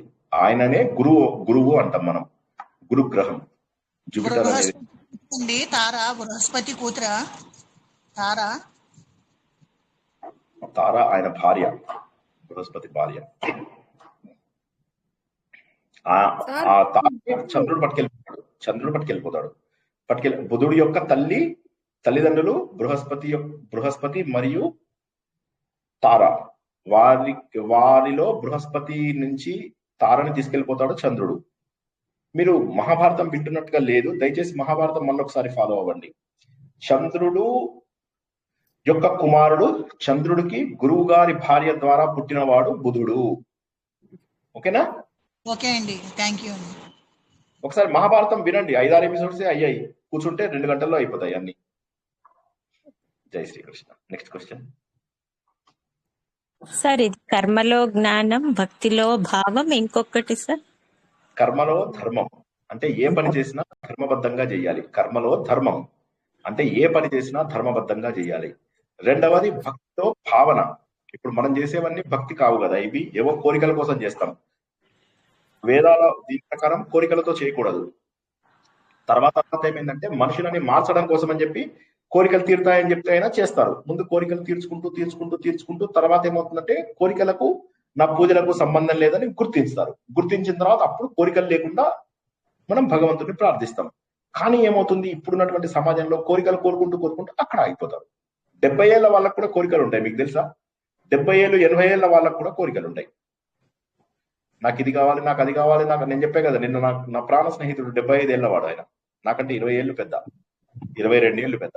ఆయన కూడా 100 సంవత్సరాలు ఉంటాయండి మానవులకి.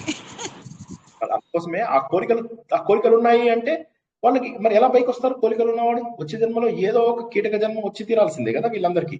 మనిషి జన్మ వచ్చినప్పుడు మనం తల్లి కడుపులో ఉండగా ఎంత చెప్తాం తెలుసా? దేవుడా ఇక తప్పు చేయను, ఎంత కష్టపడితే నాకు ఈ జన్మిచ్చావు, ఇక చూసుకో ఈ జన్మలో నేను నీ సేవ తప్ప నేనేమీ చెయ్యను, నీ పాద కమల సేవ అనుకుంటూ వాడిగా ఎట్లా అంటే అట్లా మాట్లాడతాడు. ఎవ్వరిచే జనించు జగం ఎవ్వడ లోపల నుండ లీనమై ఎవ్వడి ఎందు పరమేశ్వరుడు ఎవ్వడు మూల కారణం అని ఇలా చదువుకుంటూ ఆనందంగా లోపల అయిపోయింది చూడిగా ఇది మానవ జన్మ. బయటికి వచ్చిన తర్వాత మళ్ళీ ప్రారంభం, మళ్ళీ కోరికలు, మళ్ళీ ఈ జన్మని ఏదో చేసుకుందామని, ఏదో సాధించాలి అనే కోరిక లేదు కదా. నా కోరిక తినాలి, నా పిల్లలు బాగుపడాలి, నా మనవాళ్ళు. ఎవరికి బాగుపడాడు? నువ్వు కోరుకుంటేనే బాగుపడతాడా? నువ్వు ముందు మన వల్ల స్థాయి దాకా వెళ్ళావు అంటే నీలో పరిణతి లేదు. పరిణతి లేని వాళ్ళు మాత్రమే తర్వాత స్థాయికి వెళ్తారు. ఇంకా ఈ మనిషి బంధాలను ఎంజాయ్ చేసే వాళ్ళు ఎవరు అంటే పరిణతి లేని వాళ్ళు. సింపుల్. పరిణతి రాని వాళ్ళే మనుషుల జన్మలలో ఎంజాయ్ చేస్తారు. నా పిల్లల పిల్లలు, పిల్లల పిల్లలు, పిల్లల పిల్లలు, ఇలా వెళ్ళే వాళ్ళు ఎవరైతే ఉంటారో వాళ్ళందరూ కూడా పరిణతి రాని వాళ్ళే. ఇంకా కోరికలు కోరుకుంటున్నారు అంటే పరిణతి. కోరిక కోరుకోవడం సహజం కాదు, కోరిక కోరుకోవడం దుర్మార్గం. కోరిక కోరుకోవడం సహజం అని అనుకోకండి, కోరిక కోరుకోవడం దుర్మార్గం. ఇంత భగవద్గీత తెలుసుకుని ఇంకా నేను కోరికలు కోరుకుంటాను అంటే ఏం చెప్పాలి? ఈ భగవద్గీతను కూడా కోరిక కోసం చేసే వాళ్ళు ఉంటారు. ఇంకా ఈ భగవద్గీత పారాయణాన్ని కూడా కోరికలు కోరుకుంటూ చేస్తారు. దేవుడే చెప్పాడు కోరికలు కోరుకోవద్దు అని చెప్పి, నిష్కామ కర్మ అని చెప్పి చెప్పాడు. మళ్ళీ కోరికలతో చేస్తూ భగవంతుడికి ఇంకా ఇంకా ఇంకా ఇంకా ఇంకా ఇంకా దూరం అయిపోదామా? ఆలోచించండి. జై శ్రీకృష్ణ. ఇంకోటి ఏంటి సార్? కర్మలో ధర్మం, భక్తిలో భావన, జ్ఞానంలో ఆలోచన.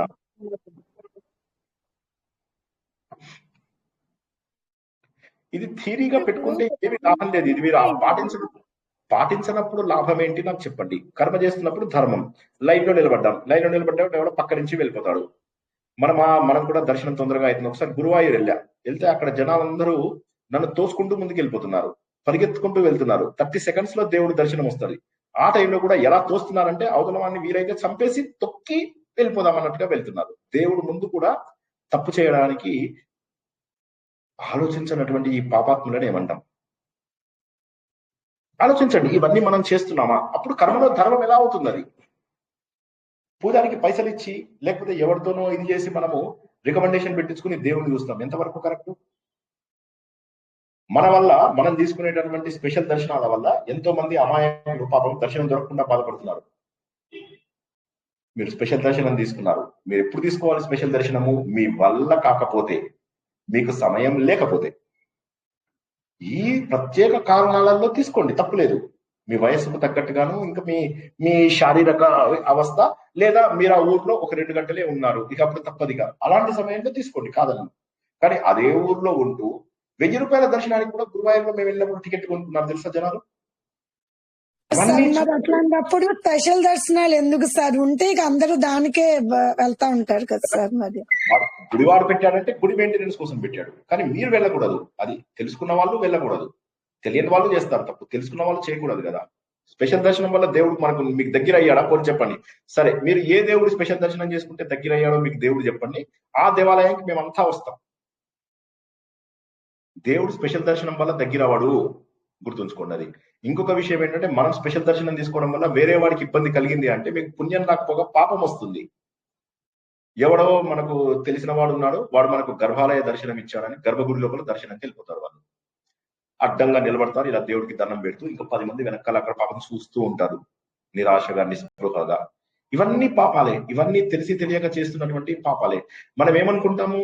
హత్య, దోపిడీ, మానవంగాలే పెద్ద పాపాలు అనుకుంటాం. కాదు, ఈ చిన్న చిన్న పాపాలు ఏవైతే ఉంటాయో ఇవన్నీ వడ్డీతో సహా పే చేయాలి. చేస్తున్న ప్రతి పాపము, నవ్వుతూ చేస్తున్న ప్రతి పాపము, ఘోరంగా ఏడుస్తూ, దేవుడా నేనేం తప్పు చేశాను, ఎందుకు నాకు ఈ శిక్ష విధిస్తున్నావు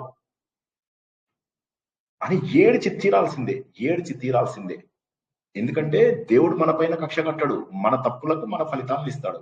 ఆ ఫలితం ఎంత డిలే అయితే అంత వడ్డీ చెల్లించాలి. లక్కీగా వెంటనే అయితే పోనీ ఏదో తప్పు, ఒకటి నా చెంప మీద కొట్టాడు, నేను వాడి చెంప మీద కొట్టా, అయిపోయింది. ఇవాళ నేను చెంప మీద కొట్టిన వాడికి నన్ను కొట్టడానికి అవకాశం రాలేదు. ఓ 50 జన్మల తర్వాత అవకాశం ఇస్తే వాడు నన్ను కత్తితోటి 4 సార్లు పొడుస్తాడు. కాబట్టి కర్మ ఉత్తగా పోదు. ఎన్నిసార్లు చెప్పాలి? ఎన్నిసార్లు చెప్తే అర్థమవుతుంది. ఇంకా దేవుడు చెప్పిన మాటలు కూడా వినము అంటే ఓకే, ఏమంటాయి? ఇప్పుడు ఇవన్నీ కూడా భగవంతుడు చాలా క్లియర్ గా చెప్తున్నాడు. కర్మ ఫల ప్రదాతని నేను, కేవలం కర్మ ఫలితాలు ఇచ్చేవాడిని. నేను ఎవరిని అసహించుకోను, నాకెవడు ఇది ఉండడు. నాకేమి ప్రత్యేకంగా మనిషి రూపంలో ఉన్నంత వరకు శ్రీకృష్ణుడికి నరులంటే ఇష్టము. ఆ విషయాన్ని తను తెలియజెప్పాడు అర్జునుడి రూపం లోపల. మీకు నేను మీ బుద్ధి, మీ మంచి కోరి నేను నీకు మంచి చెప్తున్నాను, హితం చెప్తున్నాను, హితంని పాటించండి అని చెప్పాడు భగవంతుడు. జై శ్రీకృష్ణ. క్షేత్రానికి వెళ్ళి పాపం తెచ్చుకునే కంటే ఇంట్లో ఉండి సాధన చేయడం బెటర్ కదండి. 1000% అదే బెటరు. అయితే క్షేత్రంకి వెళ్ళి పాపం చేయమని ఎవరన్నారు? క్షేత్రంకి వెళ్ళి పవిత్రంగా ఉండండి. ఆ లైన్ లో చూసుకుంటూ ఉంటాం, కాళ్ళు అవి తగులుతూనే ఉంటాయండి, ఎంత జాగ్రత్తగా నడిచినా తగులుతూ ఉంటాయి. అవి పర్వాలేదు, మీరు భగవంతుడు ధ్యానం చేస్తూ ఉండండి ఆ లైన్ లో ఉన్నంత వరకు. అండ్ తిరుపతి లాంటి పెద్ద పెద్ద ఆలయాలలో వదిలేసి మిగతా ఆలయాలలో మీకు సులభంగానే అయిపోతుంది దర్శనం. ఆ లైన్ లో ఉన్నంత వరకు కనీసం భగవంతుడు ధ్యానం చేయండి. ఆ ఒక్క క్షణము, దేవుడిని చూసిన ఒక్క క్షణము దండం పెట్టుకుంటాము. అప్పుడు భక్తిగా దండం పెట్టుకుంటాం. ఏమంటే దేవుడా నాకు ఈ కోరిక ఉంది తెలుసు కదా, కొడుకుకి ఉద్యోగం రావాలి, కూతురుకు ఉద్యోగం రావాలి, నాకు ఇంకొక పెళ్లి కావాలి, నా కొడుకుకి ఇంకొక పెళ్లి కావాలి, ఇవన్నీ కోరుకుంటాను దేవుడి ముందు ఆ ఒక్క క్షణంలో కూడా. ఏం న్యాయం ఏం ఇది ధర్మం ఆలోచించండి ఒకసారి. దొరికేదే ఒక్క క్షణం దేవుడితోటి. ఆ ఒక్క క్షణంలో కూడా 100 కోరికలు పెట్టేస్తాం. కొంతమంది ఏం చేస్తారు, ఏవైతే అదైంది. మేము ఒకసారి ఒక ప్రవచనకర్త తీసుకెళ్లిన, అందుకే నేను ఈ ప్రవచనకర్తల వెనకాల వాళ్ళ వెనకాల మానేశాను. ఆ రోజు ఎంత బాధపడ్డాను నేను. మా వల్ల లైన్ ఆగిపోయింది. మా లైన్ లో ఉన్న ఒక పాపాత్మురాలు దేవుడి ముందు నిలబడి కాళహస్తిలో ఇలా నిలబడింది. ఆవిడ ఇలాగా నాకంటే లావుగా ఉంది, ఇలా నిలబడింది. లైన్ అంతా ఆగిపోయింది. ఆవిడ తన కోరికలన్నీ కోరుకునేదాకా అక్కడి నుంచి కదలలేదు. వీళ్ళని ఏం చేయాలి అంటే అసలు వేరేది అవసరం. ఇంత స్వార్థమా, ఇంత స్వార్థమా? ఇప్పుడు చెప్పండి ప్రభావతి గారు, చెప్పండి. అంటే ఇప్పుడు అది కూడా వాళ్ళకు అనిపించేది అడుగుతున్నా గారు. వాళ్ళకు అది తెలియకనే కదా అలా చేస్తున్నారు. తెలుసుకోవాలి మనము. అది వాళ్ళకి నేను వేరే వాళ్ళకి ఇబ్బంది పెట్టడం కరెక్ట్ అంటారా? మీరు చెప్పండి. మీరు లైన్ ఆపారు, కాదు మీకు తెలియదా మీ వల్ల లైన్ ఆగిపోయిందని? అది కరెక్టే. వాళ్ళకు ఉంది కదా ఆర్తి, అది లోపల అది తీర్చుకోవడానికి వేరే వాళ్ళ గురించి వాళ్ళకి అది కూడా వాళ్ళు పట్టించుకోరు. ఎందుకు పట్టించుకోరు? వెనకున్న వాళ్ళు వాళ్ళని ప్రశాంతంగా ఉండనిస్తారా? కదులు అంటారు, లైన్ వచ్చి జరుగు అంటారు. వాళ్ళకి ప్రశాంతత ఎక్కడుంది? సారీ, మధ్యలో అడిగిన దానికి సారీ. అయ్యో పర్వాలేదు కానీ వాళ్ళకి ప్రశాంతత ఎక్కడిది? వాళ్ళు లైన్ లో దేవుడికి దండం పెట్టుకుంటున్నా కూడా వాళ్ళకి ప్రశాంతత ఎక్కడిది? మిగతా వాళ్ళందరూ వాళ్ళని తరుగుతూనే ఉంటారు కదా. వెళ్ళండి అమ్మా వెళ్ళండి, ఎంతసేపు. వాళ్ళకు లేదు, వీళ్ళకు లేదు, వాళ్ళకు లేదు. అది లేదు. కరెక్ట్. నేను అనేది అదే కదా, నేను అనేది అదే బాధపడతాను. దాని బదులుగా మనము తిరుపతి మీద ధ్యానం చేసుకున్నాం ఒకసారి. మీరు ఒక్కరే ఉన్నారు ఆలయం మొత్తంలో అని చెప్పారు. జ్ఞాపకం ఉందా? అది ఎంత బాగుందో చెప్పండి. ఆ దర్శనం చాలా బాగుందండి సార్. అది చాలా అసలు ఇంకేం అవసరం లేదు సార్. అది కావాలి మనకు, అంతే. అది చాలా బాగుందండి. అది చేసుకోండి. అలా రావాలంటే చాలా కష్టం కదండి. ఎలా రావాలంటే కష్టం అంత కదా. నేర్చుకుంటే కష్టం కాదు అంటారు కదా. మనసులో అనుకోమన్నారు కానీ కష్టమే ఉంది కదా. రావాలంటే కూడా కష్టమే సార్. మనసులో అనుకోవడం కష్టమేముంది చెప్పండి? కళ్ళు మూసుకోండి, ఏముంది? కళ్ళు మూసుకొని అలా లైన్ లో నిలబడ్డాం, అలా వెళ్తున్నాం. మన ముందు ఎవరు లేరు. మెయిన్ ద్వారం దగ్గరికి వచ్చాం. తర్వాత వెండి వాకిలి దగ్గరికి వచ్చాం. వెండి వాకిలికి దండం పెట్టుకున్నాం. లోపలికి వెళ్ళాం. బంగారు వాకిల్లోకి వెళ్ళాము. భగవంతుడు కనిపిస్తున్నాడు. దూరంగా దీపాల వెలుతురులో భగవంతుడు కనిపిస్తున్నాడు. ఆయనకి దగ్గరగా వెళ్ళాం. జయ విజయులు కనిపిస్తున్నారు.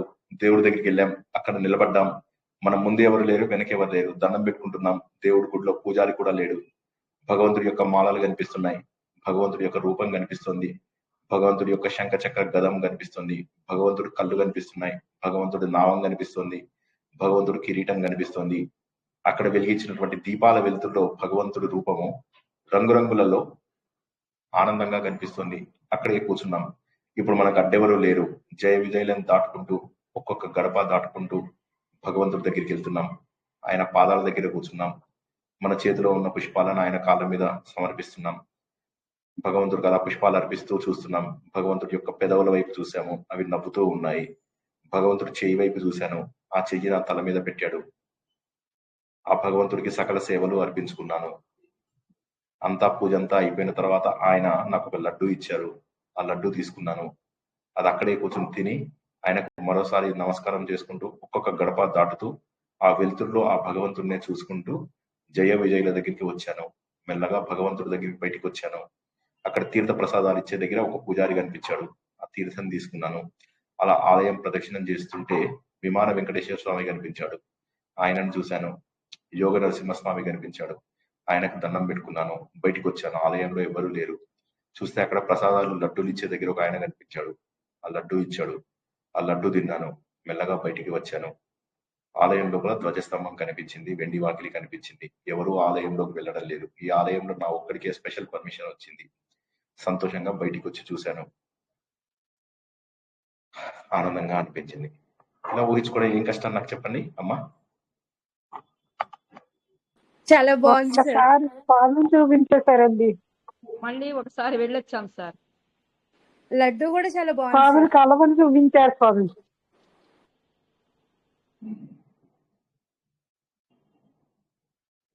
చాలా గ్రేట్ సార్.